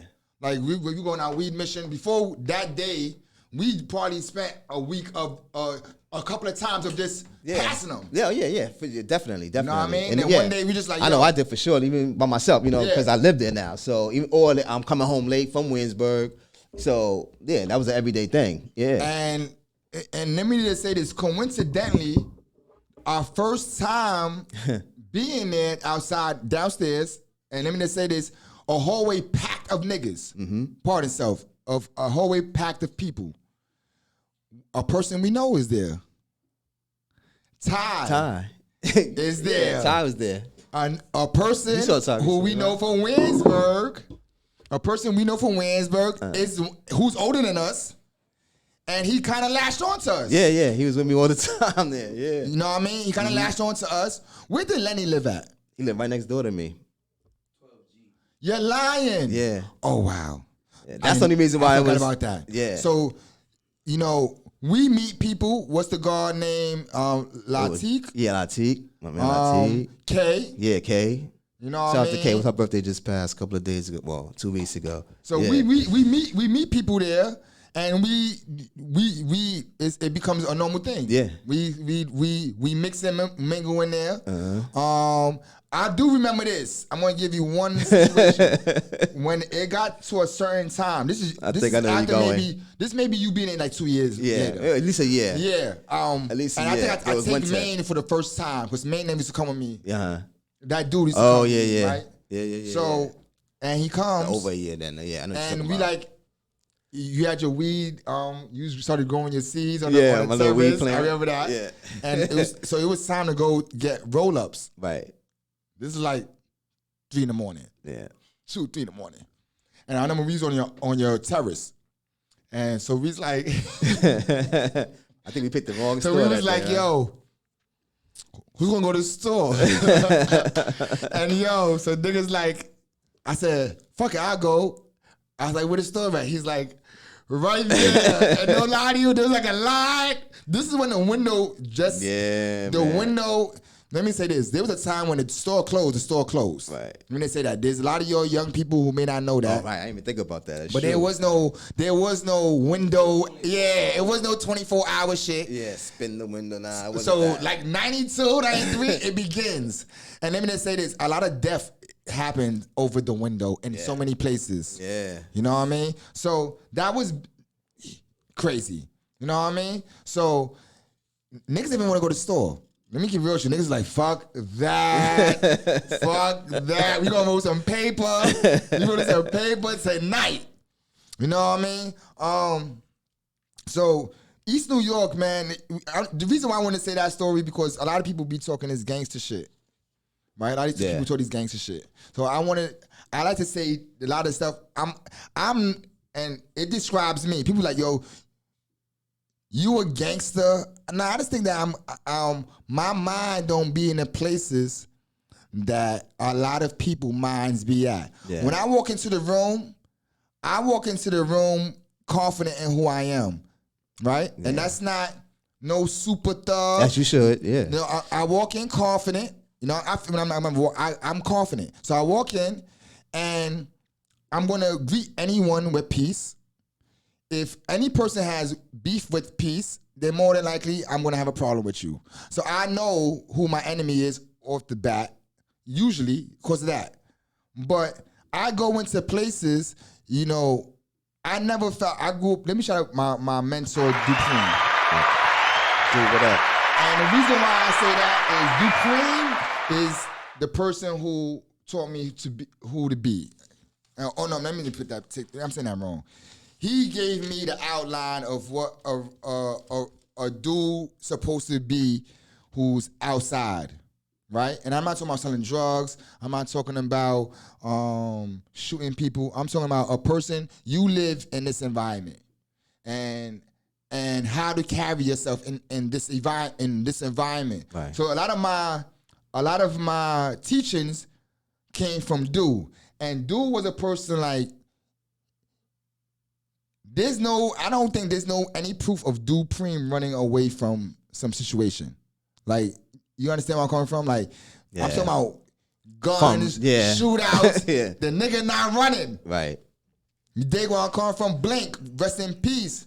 He's not running. And he may talk shit while the shit is going down. Right. Yeah, these are my OGs.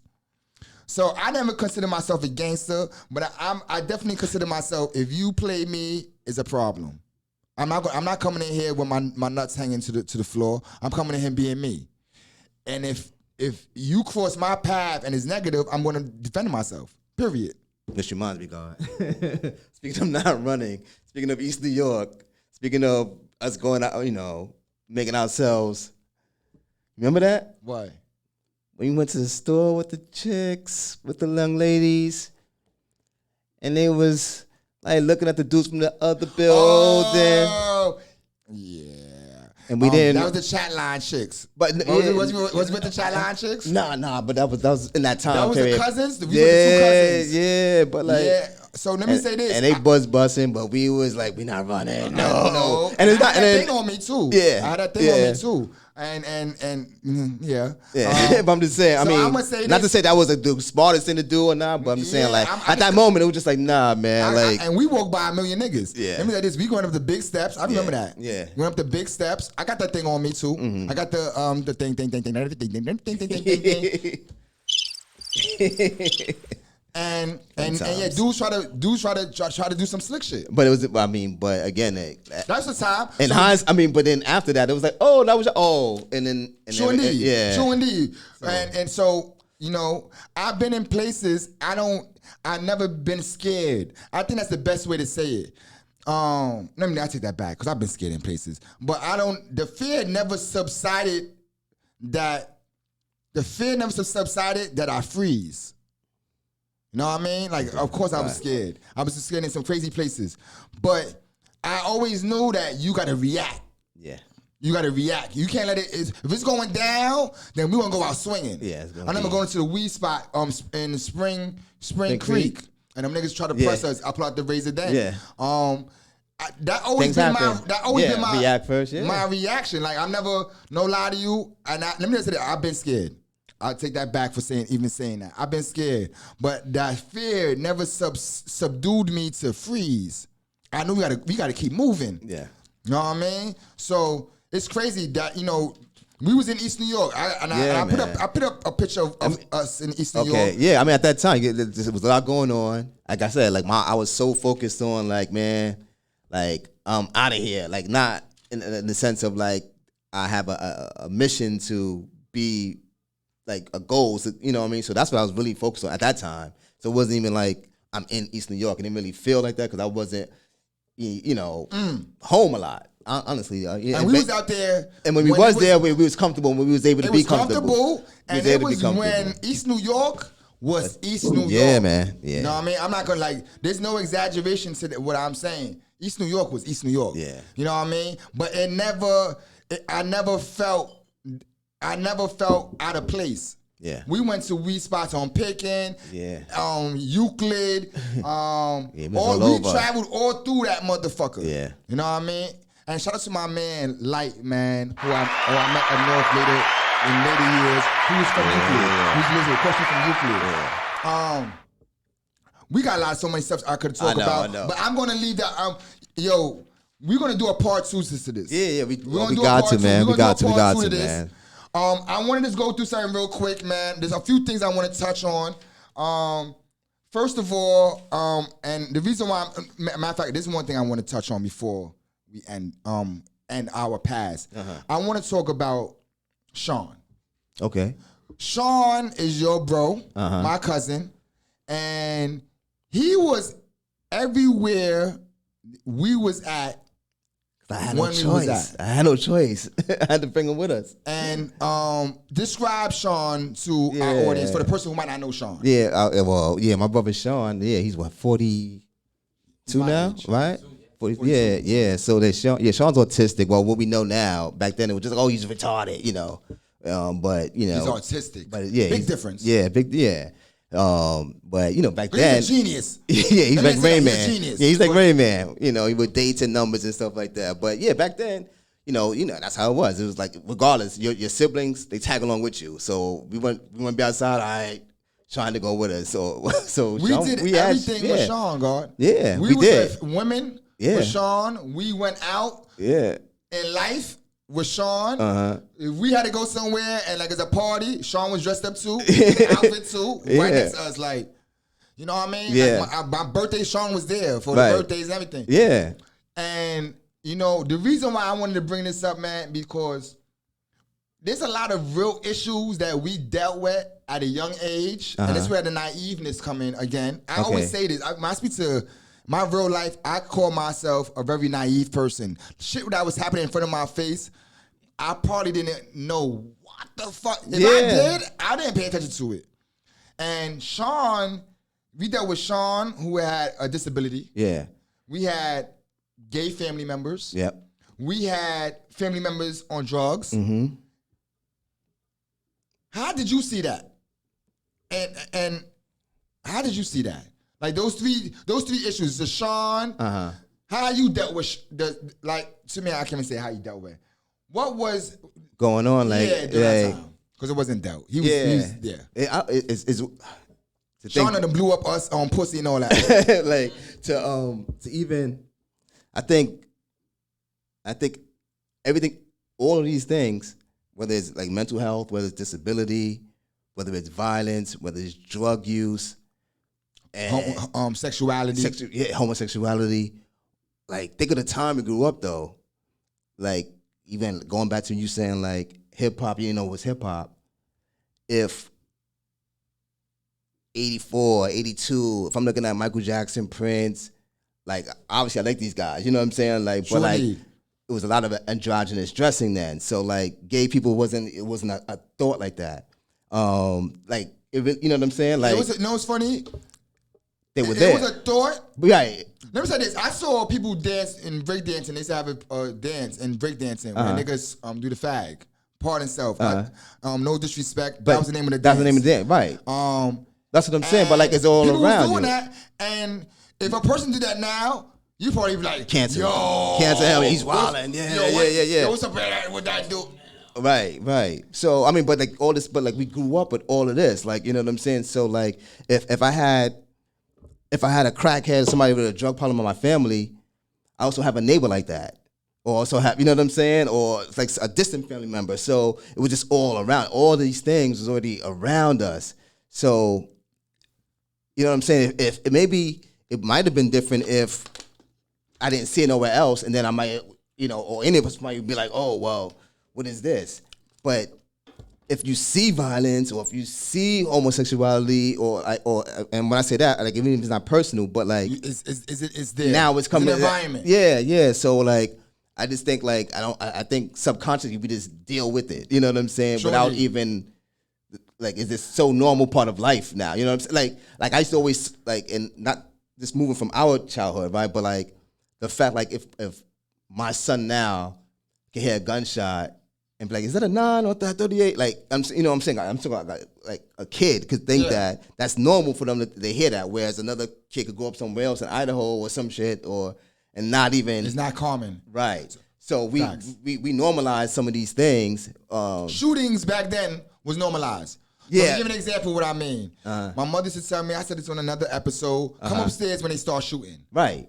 We knew it's over. Like, damn, they shooting. It's done. It's a wrap now. But did you think he was gonna die? No. So that's naiveness. Right, and the excitement. The excitement was whoa, like you know what I'm saying? And like we ran, like, we ran, we gotta win. We caught over the fence, yo. And we meet back up on the other block, like, yo. I went home into my mom's. Yeah. Because Brenda and everybody was in the house at the time. So right. I went back and we told, like, yo, shit was crazy. Right, that's what I'm saying. So. It's funny because, you know, these days, these same issues are issues. Yeah. You understand why I just said this now? Yeah. These days, so let me just say this. What I mean by that.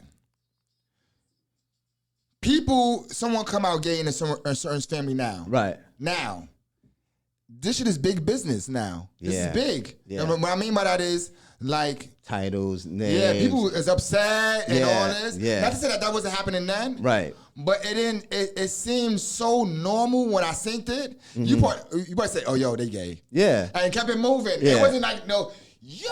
Yeah. And that's the difference though, like, yeah. And now it seemed like it's Front Street. Like, who you are sexually is more important than who you are as a person. Yeah. And back then, we knew the people and not the title. Because your lifestyle is your lifestyle, then, yeah. So and I think that people care too much about other people's shit. Because in that time, it really wasn't that important. No. It really, we dealt with HIV at a young age. Yeah. We was introduced to that. Which was crazy. Crack, HIV, like all that was It was born at that crazy. time frame. Yeah. Crack was funny to us. You know what's funny? And let me just say this, and I want to tell this story. When crack first hit the hood, right? I'm saying like 85. It's not 86. People always say 86, but I believe it was 85. The reason why, because I already know that in 86, I do PAL. That's kind of my marker. Yeah. And we was doing it before that, because I get on punishment that that year, around them years. We was already doing that before that. We was already communicating out the window during the Christmases and all that shit with the walkie-talkies. Oh, yeah. Yo, Christmas, turn the walkie-talkie on at 12 o'clock. Right. And, you know what I mean? Yep. So the crackheads used to come smoking in Witches Mountain. Yeah, we could see them right down. Yeah. Now let me just say this sidebar. We're gonna go a little bit longer for this one. I got because I still want to do these the topics with you, but I just want to say this sidebar. Let me leaving this pass along. Okay. Sidebar. Whoever live in Williamsburg, you'll know about Witches Mountain. It's a famous landmark in Williamsburg. I'm gonna do something for your Williamsburg natives. I'm gonna do this for y'all. A lot of people don't know who the witch was. Let me repeat what I just said. Witches Mountain, which was on the Scholes side of the projects. Right. The witch lived in an apartment on the Scholes side.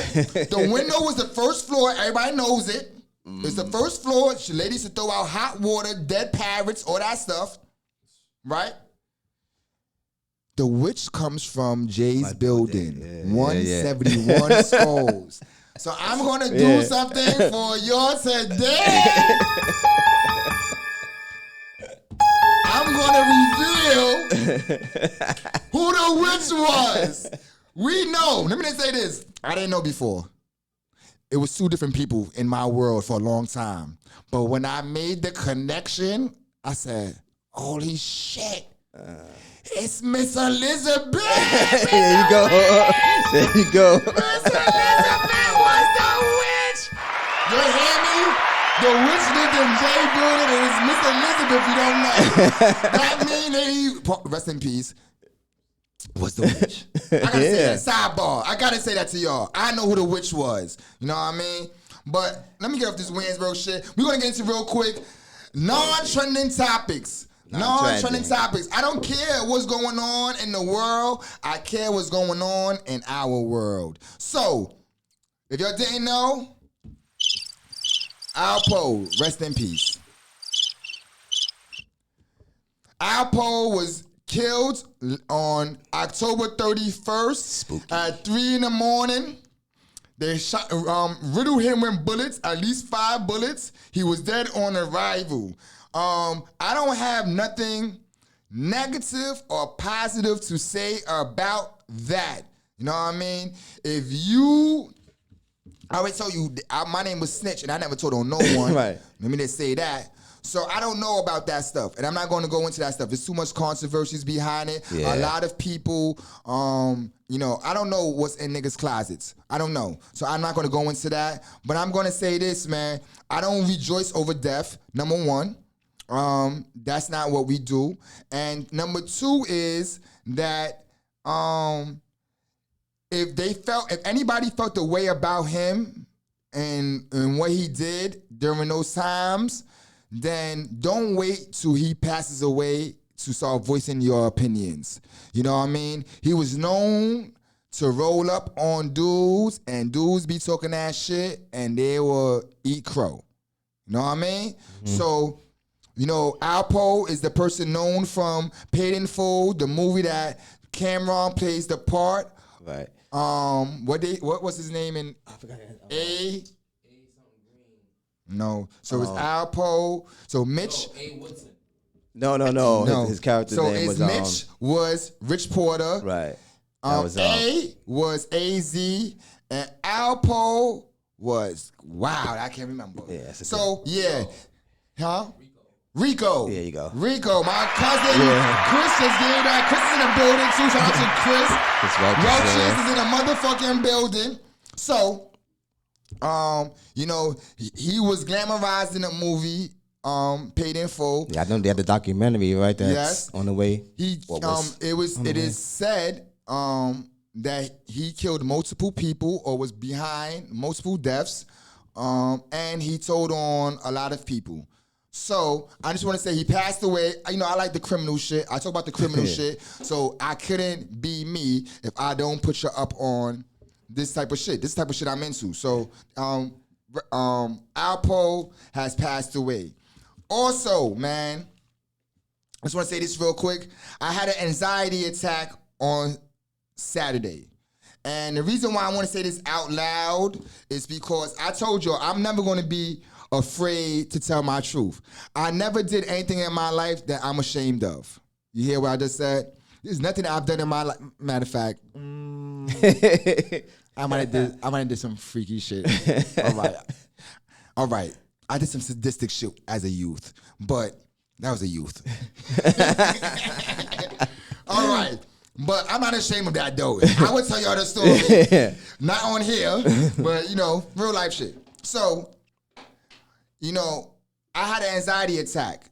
And the reason why I want to speak about this, because there's other people who go through anxiety attacks. I cried for about 10 minutes. You know what I mean?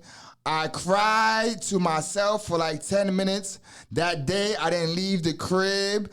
I stood in the crib watching movies, which I watched a lot of dope movies during that time. But I had an anxiety attack, man. And since I've been home, in the recent time, I had 2 in the past month. And since I've been home, I say about less than 10, which is good. I've been home 11 years. Okay.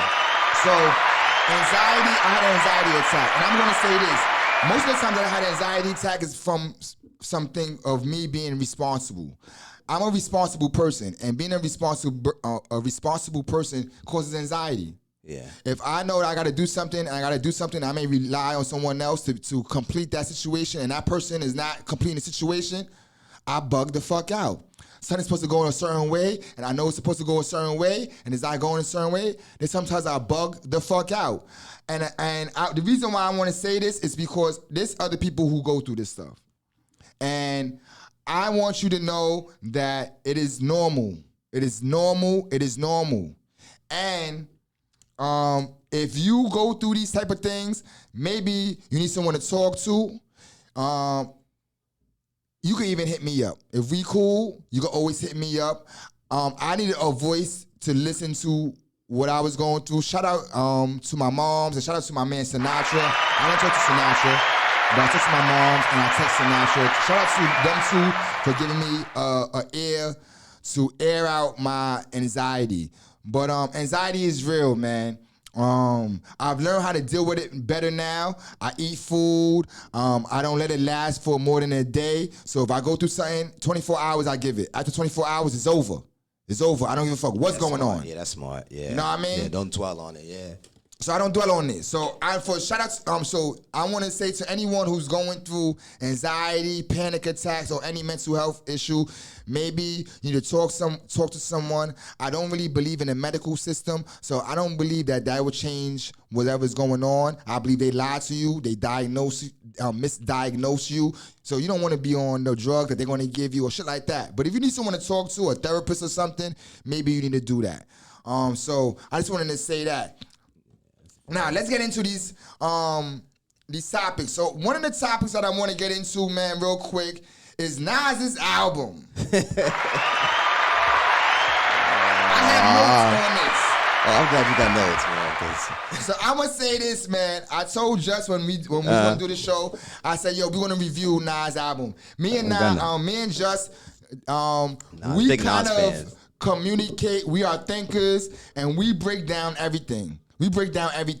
So we haven't broke down or reviewed anything in a long time in personal conversation. So let's use this Nas album. So there's a lot of tracks on the album, man. And I'm a Nas fan. He's a Virgo like myself. He's September 14th. I'm September 13th. One of my favorite rappers to this day, even when he drops stuff that I may not like. And hopefully one day I'll be able to interview him. Shout out to Jungle. I met Jungle a few months ago. cool peoples. I was supposed to work with him on some things. Shout out to Jungle. But I'm gonna say this, man, and I'm always honest. I don't like to bullshit, and I'm truthful. So I'm gonna say this, man.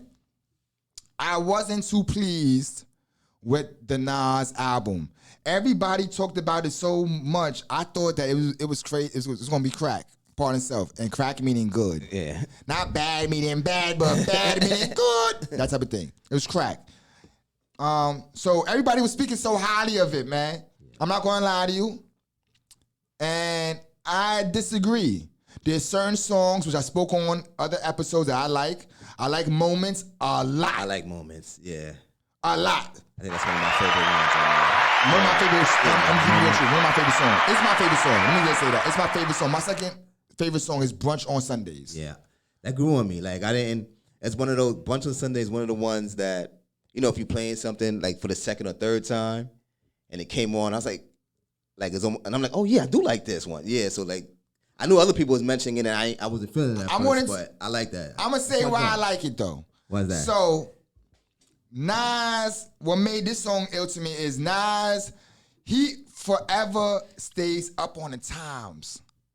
Like for an older person, he's only 47. Yeah. But he always out. Like when I think of myself, I think of that too. Like I'm tapped in. Yeah. I know what's going on.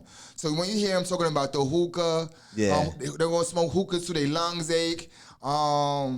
Hashtag Sunday Fun Days. Yeah. You know, I just felt that he's always in tune and that he know how to put being in tune and rap and not sound off. Yeah. It sounds. That's what I appreciate about just the whole, like, not just that song, but that, like, that's one of the things, that's one of the saving graces for me with the album. You know, even King's Disease 1, like, same thing with this one.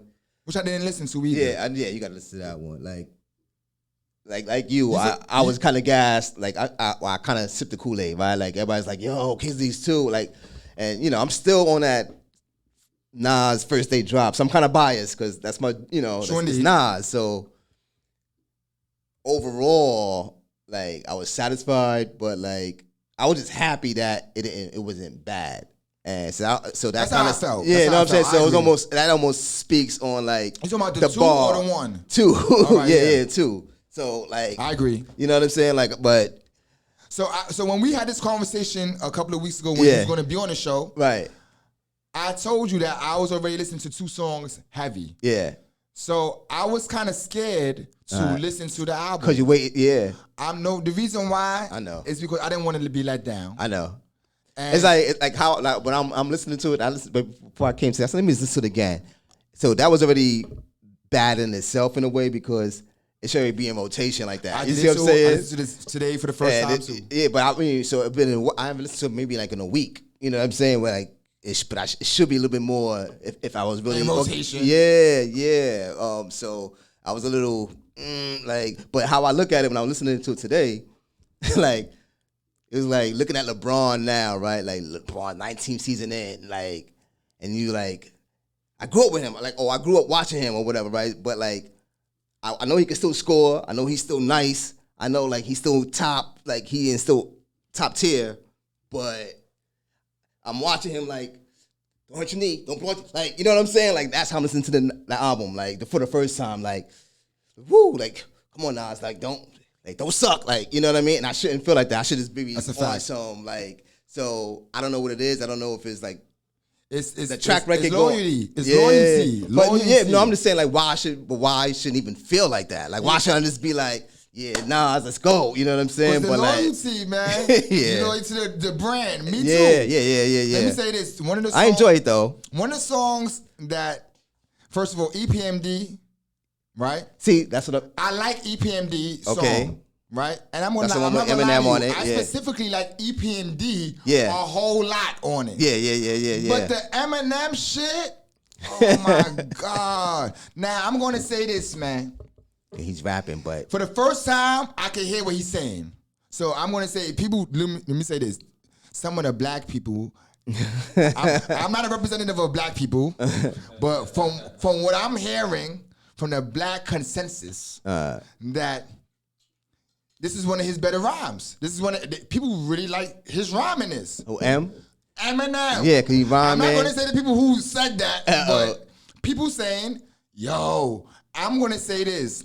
What I think they really like is the fact that you understand what the fuck he's saying. I think in the end of the M rhyme, it's off beat. I'm not gonna lie. You listen to the song. We're gonna listen to the song after we do this. Yeah. When we're gonna listen to the song, the end of the rhyme to me, it seems like he's off. I think people like this song because not only can you hear what he's, understand what he's saying, but like he's saluting kings in the shit. You know what I'm saying? I agree. So you can't even be mad at his verse because he's bigging up everybody. You know what I'm saying? He's paying homage, right? So you're telling me he cheat coded that one? Yeah. He cheat coded that one. Also, like M, he's a hip hop. You know what I'm saying? Like he's a student of the game, so like I'm not even saying he's faking it. Like he really do love all these people. He's like put my name with Jade and hoes and like he KRS. Like he's really naming people write like these white boys that really know his rhymes might not even know who he's talking about. They might look these niggas up. Sure indeed. But I think that's part of it too. Like you can't really hate his verse because he's doing a big up. Yeah, because I'm sure he attacked the track like, oh, I'm on a track with EPMD, and that probably was like. That's probably big for him. So he's doing you know what I mean? But like EPMD, they doing EPMD and it sounds good on it. Like that's to me, shout out to EPMD, man. The energy was great and phenomenal. Yeah. So let's talk about Nobody Is Dope. That's the Lauryn Hill. Yeah. That's the one How Lauryn. You feel about that? That's my girl. I love Lauryn. I love Lauryn too until she got the afro. Yeah. The afro thick eyebrows, she don't shape up her eyebrows no more. That kind of throws me off. Yeah, I get it. But I like, still love Lauryn too. Yeah, that's what I mean. Like I still take it back to, like Stack days. I'm on Lauryn Hill. I'm so mad that she didn't come back. I know. I'm still her yellow dress and what's the song that they first came out? Fuji. The Fuji La joint? Fuji La. The yellow dress and the boots. Oh my God. So I was hyping him, but it was one of those things again, like you get the high, like, oh shoot, it's Lauryn. But honestly, it sound like Nas wrote her verse. It sound like Nas, and there's certain things that said in it that really. There's certain things that I don't think that she would have said. It's from a perspective of looking at her. That's how I could tell. So when you listen to the song, what she say? The whole listen part about to the verse. Being late, don't say it. Like I don't think that she would say that about herself if she was writing a rap. I thought somebody knows that's her. And it's how you need to. That's her characteristic. So I'm thinking, I think it's more. I don't know. I was just glad to hear her spit. Period. Like I thought, like if you think of like a song with Lauryn and Nas, you're gonna automatically, I'm gonna think she gonna do a hook again, like I'm with the world. I thought that too. Yeah, but again, like I'm gonna say I listened to it? Like, is it on repeat? I'm gonna say this though, man. She wasn't. It doesn't suck at all. No, yeah, it doesn't suck at all. Right, that's what I'm saying. Right. So I'm gonna say that I could listen to the song. Yeah, I listen to the song. I just felt that I wanted to hear a Lauryn verse. Yeah. To me, it sounds like, when a guy writes for the girl back in the days, and you say all the stuff that the girl herself more than likely would say, I'm a cutie with a fat ass. Yeah. That's the nigga, that's the dude looking at the girl, right, describing. Yeah. I got you.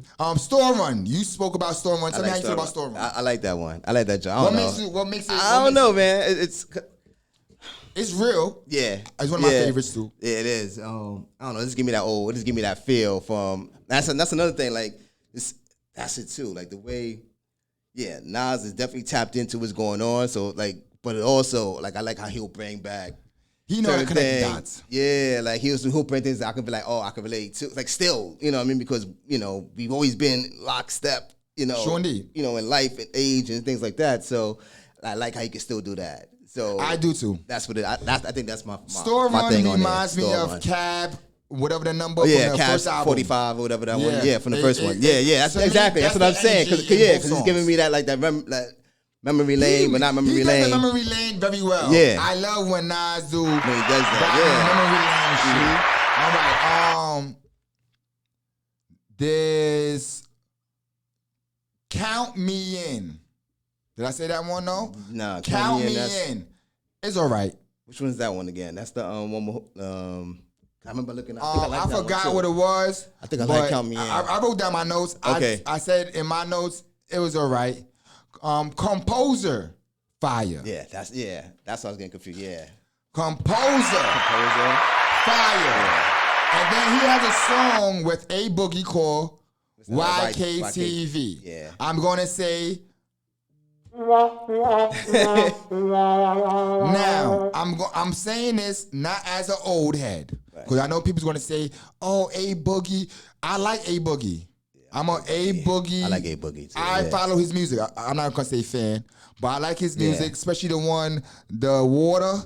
My Water song was my shit. When he's in the water drowning. Yeah, that's my joint too. That's one of my favorite songs. Let me just say that. Yeah. One of my favorite songs. You gotta see that later. Yeah, after this, we'll see that too. So I'm not saying it from that point of view. Yeah.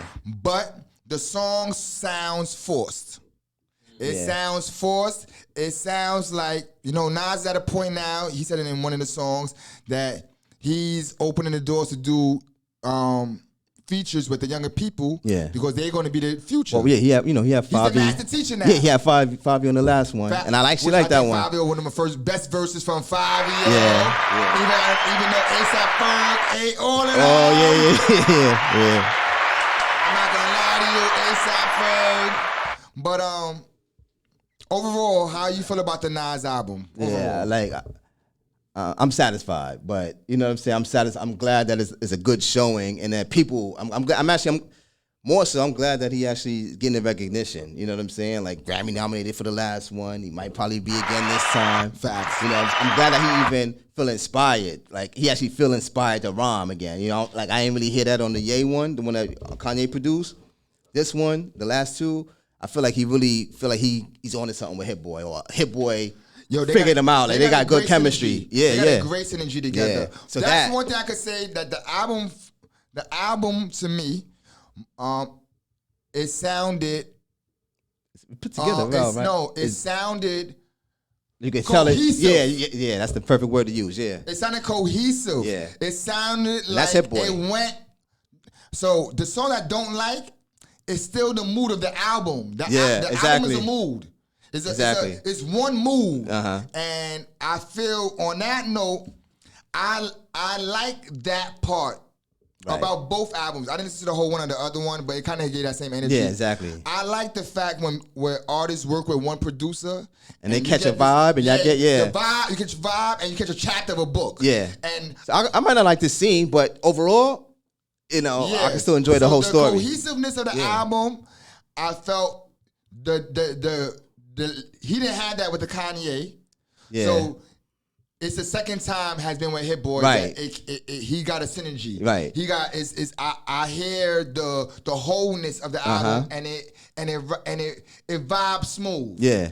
It gives me the old head vibe. I'm not gonna lie to you. Dude, and it should. Like because if it was like if he just like on drill beats, I'm gonna be tight or be trying to flow like we know like Nas wouldn't. I'm not saying you can't experiment with flows, but like that would have took me out. Like you know what I'm saying? Agree. Nostradamus was that to me when when he did the Jay-Z fast. He was on that. Yeah, and that was off beat. Oh my god. Yeah, I hated that. Let me say this and Nostradamus. Let me just say this, and I'm gonna go into another subject, but I was introduced to MF Doom 2 years ago, if that. MF Doom is in my top 5. Yeah, Now, I'm going to say that he is actually next to Nas to me.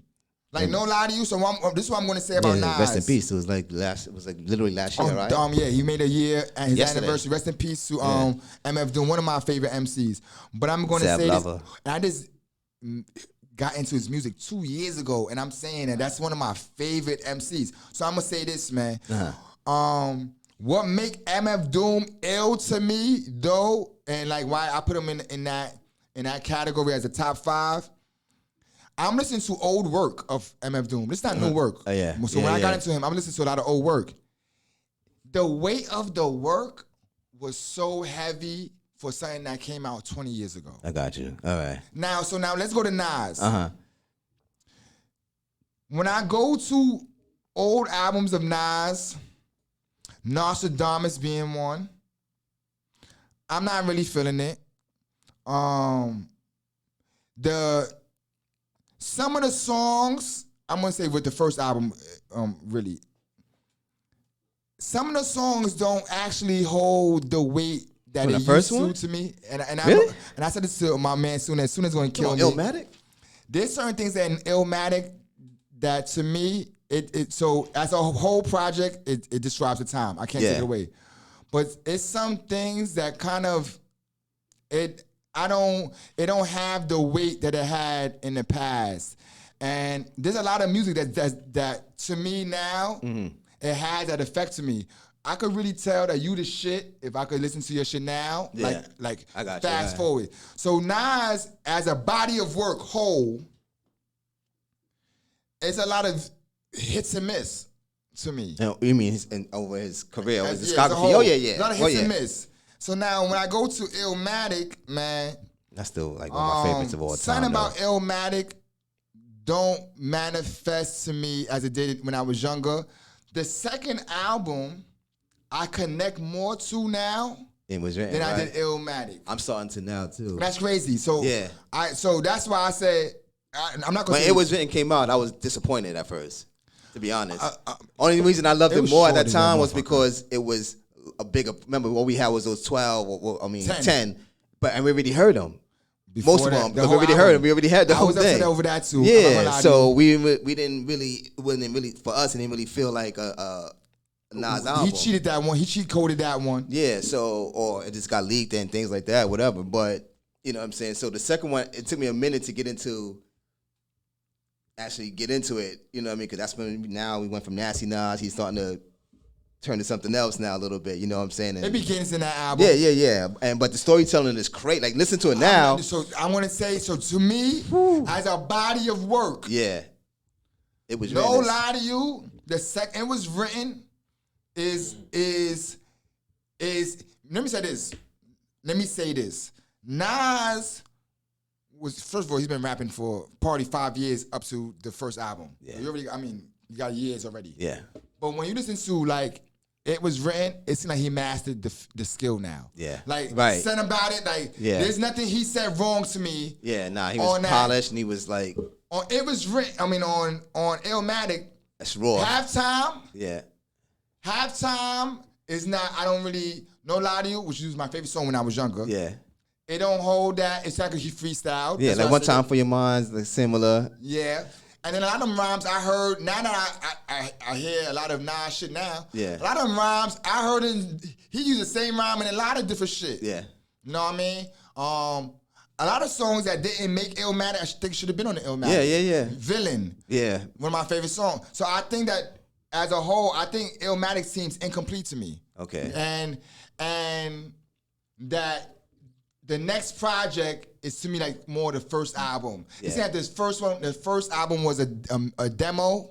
It was I mean, like a he was, mixtape. and there was capital. Yeah, that's really. Yeah, I mean, even though he was working with He legendary sold it as an producers. album, but to me, Yeah. we heard the music already. Yeah, we already heard it. Yeah. You know what I mean? Yeah. So it became more mixtape-ish. All right, let's get off Nas, man. Pause. Let's talk about the Kane battle. We got about a couple of minutes. Okay. Let's talk about this Kane battle. I'm biased, man. I'm So you are Biased. a Kane fan. Yeah, man. Justice loved Tastes Like Chocolate and all that shit back then. He was doing the things nobody else was doing, and I understood he was doing things was taboo in hip hop that is now accepted. And you must That say is true. he broke he groundbreaking then that now is like dudes will fight to do now or it will be considered you made it now if you can do with certain things. He was in the Rappers dancing. Well, it was dancing. No. I got he was doing. Yeah. Like he's like, it wasn't. Singing. Yeah, it wasn't just his rappers. I mean, it wasn't just a dance. It wasn't just scuba scrap. He was in routines with them. Sean D. Heavy The D too, singing, but, and the R&B. The R&B stuff, the suits. I mean, even the suits was there, but Puffy, a lot of his sound sound like a Yeah. Puffy sound then. even outside the music, with him doing the Acting, the book with Madonna, like he knew knew- in the Sean new D. book, her new book. So like, what are you doing with Madonna? You know what I'm saying? Like at that time, that would be like the equivalent of Rappers want to do that now. Exactly, that's what I'm saying. That. But when he did it then, it was like, yo, he playing himself. He's in Playgirl. He's like. Yeah, that was that's crazy. that's OnlyFans now. That's only if it's now it's OnlyFans. But know what's funny? But he did Playgirl then. Yeah, true indeed. But know what's funny? When he did that, I was in high school. I remember that year. I probably was my first freshman year or second year. I remember when he did it. Mm-hmm. I was so upset. I was upset too. As I told you, trying to defend this man. I'm beginning. Yeah. I'm beginning to hate him. Tastes like chocolate. Yeah, all that shit. I'm like, oh my God. Then he does the Playboy shit. I said, what the fuck is wrong with this dude? But now, in retrospect, people were killed to do what, to be a rapper and to be mixed into different markets. Right, but that's the old. It has to be into the markets. Right, but that's also like a sign of you making it in rap now, right? Like you a pop star now. You could be the baby and do a song with like one of these little pop girls. Like you the baby and you could do a song with, you know what I'm saying? Like one of these that's like a fact. Pop artists, not just the regular R&B people. To him too. That's what I'm saying. So like it's a different thing. He was Jay-Z. A lot of people say he was Jay-Z before Jay-Z. Meaning like Kane. Like in the aspect of Kane, there's a time Slick. Kane is the epitome of hip hop. Yeah, 'cause he a slick dude. He had the songs for the ladies. He's smooth with the ladies. He's nice as shit. Right? You know what I mean? He's doing metaphors. Like he was rapping differently. You know what I'm saying? His punchlines, his metaphors, the similes. It was advanced. It was definitely, and he's dropping knowledge in there. He's coming from the school of Grandmaster Caz. So when you listen to different rappers, Caz is the lyricist first. Right. So when you listen to Caz, you listen to Ra. Right. You listen to Kane. Yeah. You listen. That's the father of that style. Yeah, of that. G-rap, all that. Kane, Caz was that. Right. So. Yeah, Kane was an advance. I will say that. But I just felt as a fan, and I got to say that, reiterate that, as a fan, I was upset. Yeah, me too. So I was defending him. Did you watch the battle? I watched majority of it because like I was trying to. I was. So what's your overall take on it? I liked it, man. I enjoyed it. I enjoyed both of them.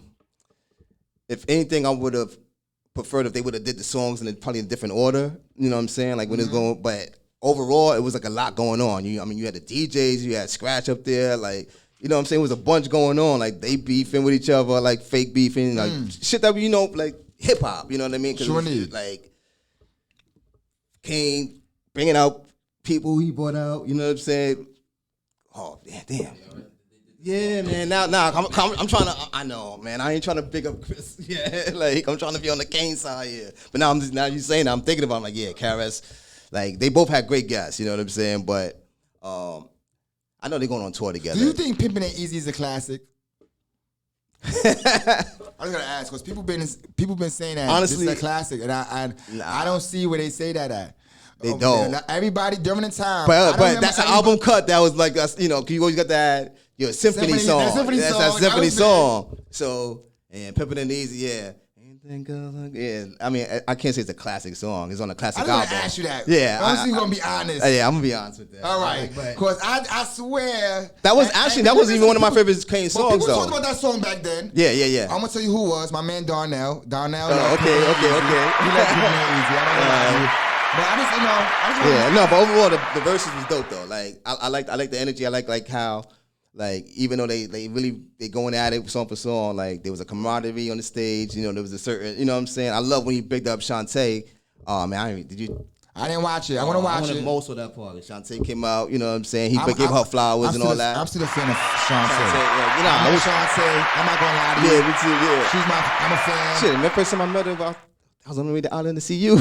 I'm gonna. Oh yeah, sure indeed. I'm gonna put that picture of me and Shantae up on one of the episodes too. And pardon me, real quick. Yeah. Pardon me. Last week I couldn't upload my pictures to up onto OBS. Okay. So the pictures wasn't up there. Also, what's the karate dude, the black karate dude, Michael Jai. Michael Jai White. Michael Jai White is the star from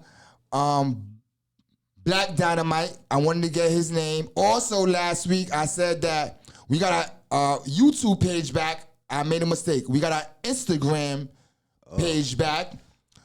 Last question, and Yeah, I'm gonna yeah. say the say today's math. All right, slap boxing. We're gonna end on this one. Slap boxing, a lost man. art. Yeah. Okay. A lost art. Do you feel that slap boxing should be promoted and pushed more? I'm gonna say my answer. I think that more OGs should have these young boys slap boxing. I believe that they should even have like some type of tournament-ish thing going on. Where with this came slap from? Where this came boxing. from? I'm curious. This came from nowhere. I'm a pugilist at heart, God. I'm not gonna lie to you. My mind is always thinking war, man. So I'm always in that zone. And slap boxing was very important. Yeah, that was to important, me. man. That's what we did growing Yeah. up, man. Like, So- you was getting beat up on by the older kids or whatever, but you got sharper. Sure like, indeed. whether you was like, oh man, here come up, god damn, I yeah, gotta here slap come box. Muggs. Oh man, we got a slap box. But in hindsight, like looking back, I think that it taught us skills in fighting. Yeah. Let me say this, and I'm gonna say this on. Boston brought that up to me too. I'm gonna say this on Style by Poverty, and you're gonna hear me say it. I'm gonna say this. Just was one of the best fighters that I've seen in my life, and he didn't have a lot of fights, but the let me say, love another fighter. Jay was a high-skilled fighter, and what I mean by that is he was nice with his hands. I see him fight more than one person at the same time, and they both can't touch him. And still, we got Uncle to press them after that. But right. it was a big thing. You know, shout out to my people. Yeah, but he was the key though. Here's the secret though. Like the minute I realized like there's other people in my league. That's why I ain't fight so much. Like, he's like, Grump nice too. DL nice too. He quick too. Okay. So now I'm like, Yeah, slap boxing was like was I ain't big. wanna. Yeah, like, I wanted to like go out. You know, like Let me keep my shit up here. Yeah. That's the You secret gotta to it be, though. You gotta be tight for the game early, baby. Yeah. Yo, this is my opinion. I feel that's the reason slap boxing and lack of slap boxing is the reason why a lot of kids can't fight now. Yeah. And it's a real reason why kids don't want to fight right now. It's because they don't know how to defend themselves. Yeah. And in our time, that was rule number one. Yeah. You could have been a sucker. Let me take that away. Wrong word. You could have been a square. I know a lot of squares that could fight. Shout out to my peoples. Me and my peoples talked about this. I'm not gonna say his name, but my man wasn't in the streets, but he's a nice fighter. My Virgo brother on the 14th. You know who you is. He wasn't in the streets, but I seen him whip a lot of people ass. A lot of people can't fuck with him hands wise. So you didn't have to. Being able to defend yourself is not about gangsterism. Right. You got to be a man in this world. And let me just say this: there's a lot of unfair situations that happen, meaning that you didn't have to do anything It to just be come in that upon you. situation. Yeah. And if you have a family, you got to be able to defend your family. So I believe that slap boxing, let's bring slap back. boxing back. Yeah. You know what I mean? I'm going to make some shirts. Bring back slap boxing, because I think if this was happening, they had some leagues and shit. If dudes, little young boys had beef with each other, you got beef, forget the gloves. The gloves scare people. Let's get the slap boxing on. What's the worst gonna happen? A slap, so what? You know what I mean? That's it. So let's bring back slap boxing. Yeah, I like it. Yo, we had mad subjects. And we did 2 hours. Yeah, we'll get to them, mad though. subjects. You gonna come back to the show? Yeah, of course. Yo, I appreciate you. Nah, I appreciate you, bro. For coming up to the show. Let me say this. You working on some things. You doing some writing. Oh, for sure, man. You working on, let's shout out, what's my man? Michael Harley? Michael Harley, man. yeah, Shout out to man. my man, Michael Harley. Michael Harley 1 ONE. Follow him on Instagram. We helping him out with some content. He's a very talented brother. He actually lived in Williamsburg for a while too. True indeed. He lived on Block 1. Yep. So we got some things in the works. Yeah. My cousin, all my acting friends, y'all know who y'all is. My man, I can't say, I'm scared to say certain names on the thing. But my Queens friends, that's acting. Let me know what you're doing. Yeah, let's make some content, y'all man. got some agents. Y'all got material. Let's produce, man. Yeah. Let's produce. Time is now. You know what I mean? Yeah. Let's get this content out there. We looking to do web series. We looking to do web movies. We looking to do shorts. We looking to do all that type of stuff. So if you got any material out there, bring it to the table, man. But also, listen, please. Like, I know people said, I know it's like, comment, share. No, for real. Like, comment on this episode. Like, comment on it. You comment. Come on, man, because anything that G said, you got something to say about whether it was any of the topics that we're talking about today, man. I'm active. I want to see. Yeah, I want to see what people got to say, man. What y'all thought about this verses, man? Who with me with Kane, man? Who's about to die with Kane on this? And do you feel slapboxing should be brought back? How you feel about Nas' album? Talk to me about this Kane shit. Yeah, man. Let me know, man. Let me know. And if you had a similar childhood, let me know too. Yeah. Let me know too. So, we have mad subjects.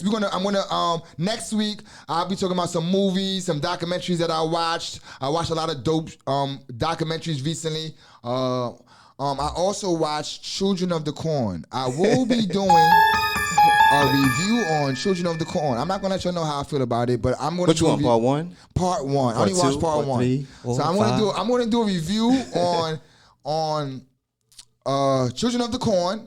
I watched about 3 documentaries, ill documentaries. I don't even want to name them because I need material for next week. So I'm not going to name them. But I want y'all to make sure you're subscribed to our S.STREET Media YouTube channel. Make sure you follow us on Instagram. Today's mathematics, the day changed. It's the second now. So today's mathematics is wisdom. And I spoke about wisdom in many episodes, so I'm going to give you another perspective on wisdom, man. I'm going to give you My name is W.F. Muhammad, and I came to the wilderness of North America by myself. I came to the wilderness of North America by myself. That is the second degree in the 1 to 36. A very powerful degree. One of the documentaries I was going to talk about was called Prince Amongst Slaves, and it's about a slave, a prince who was brought to America and became a slave. He didn't come to America by himself. He was brought on a slave ship. So when you deal with the 1 to 36, right?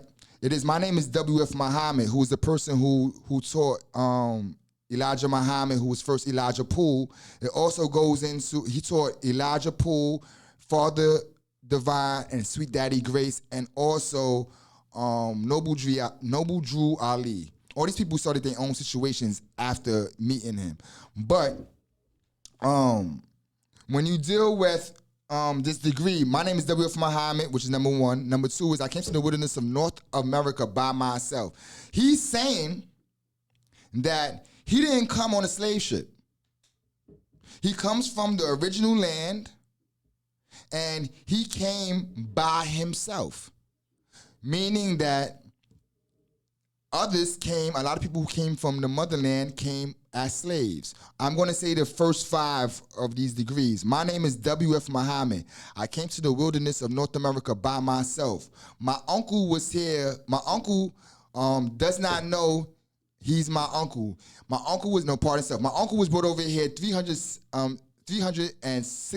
pardon himself.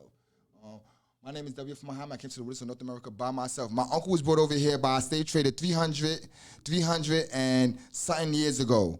He does not know he's my uncle. He does not speak his own language. He does not know he's my uncle. So I'm gonna say that one more time just to be straight.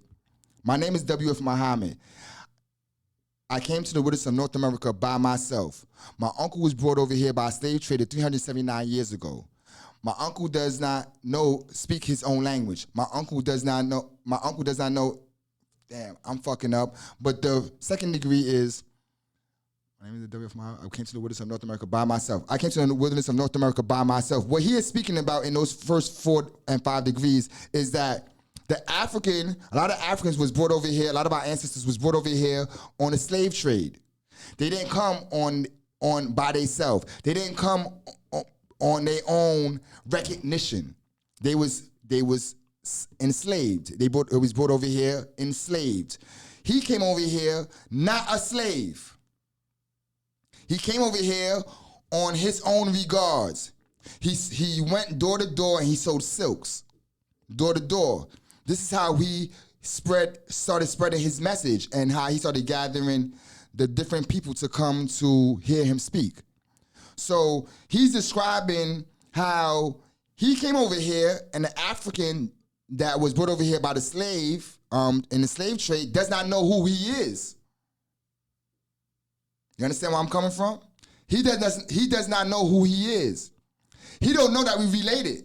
So the slave is looking at the person who came not on a slave ship as someone different than them when they are the same people, right? He does not know he's my uncle. So the uncle doesn't know that that's the relative. He does not speak his own language. You understand? So there's a miscommunication going on between the two. One doesn't know who the other is, but the other know who the other is. This degree in the 1 in 36 is a conversation between Elijah Poole, aka Elijah Muhammad, and W.D. Farrar. This conversation is a question and answer and statement conversation. So he's asking them these different questions about our history, and he's teaching a history in 36 questions and answers and statements. He's teaching a history. So on today, it is, I came to the wilderness of North America by myself. It's a powerful degree. He is talking about the African that came over here not as a slave, is what that means. You understand? And he encounters the person who was brought over here by a slave trader 379 years ago, 400 years, you know we hear the 400 years. And the uncle does not know who he is. Why? Because he can't even speak his own language. He is speaking English. And his original tongue is not English. So that's what that degree, them 5 degrees mean. I probably fucked up. If I fucked up, I'll correct it next week. But that's the first 5 degrees. My name is W.F. Muhammad. I came to the wilderness of North America by myself. My uncle was brought over here by a slave trader 379 years ago. He does not speak his own language. He does not know he's my uncle. 4 and 5 might be switched. I might have switched those around. But that's the 5 degrees. Thank you all for tuning in tonight. Yeah. The reason why I go to the mathematics and my mom's always like, yo, I'm glad that you do that. And I got to speak slower. So I've been starting to say it a little bit slower, but it is high sciences. This book of life changed my life. It is the reason why I'm here today. If I didn't receive this book of life, I don't think that I'll be here. I'll probably be in prison or I'll probably be dead. It changed my perspective. It let me know what was going on, the truth. It let me know the truth. So thank you all for tuning in tonight. Shout out to Chris Welch is in the motherfucking building. Shout out to my cousin Justice here tonight. Yeah, good to be seen, bro. Yo, great conversation. This is one of my longest episodes. I'm sweating like a motherfucker. I got my Style by Poverty shit on, but I'm sweating. It's hot. I want to get high.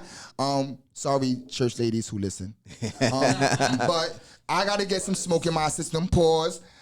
It's real. Thank you all for tuning in, man. It was a pleasure speaking to you, Cuzzo. Yeah, good to be here, man. You know like what I mean? We have a lot we'll of do it again. We have a lot of history, and be careful with the camera.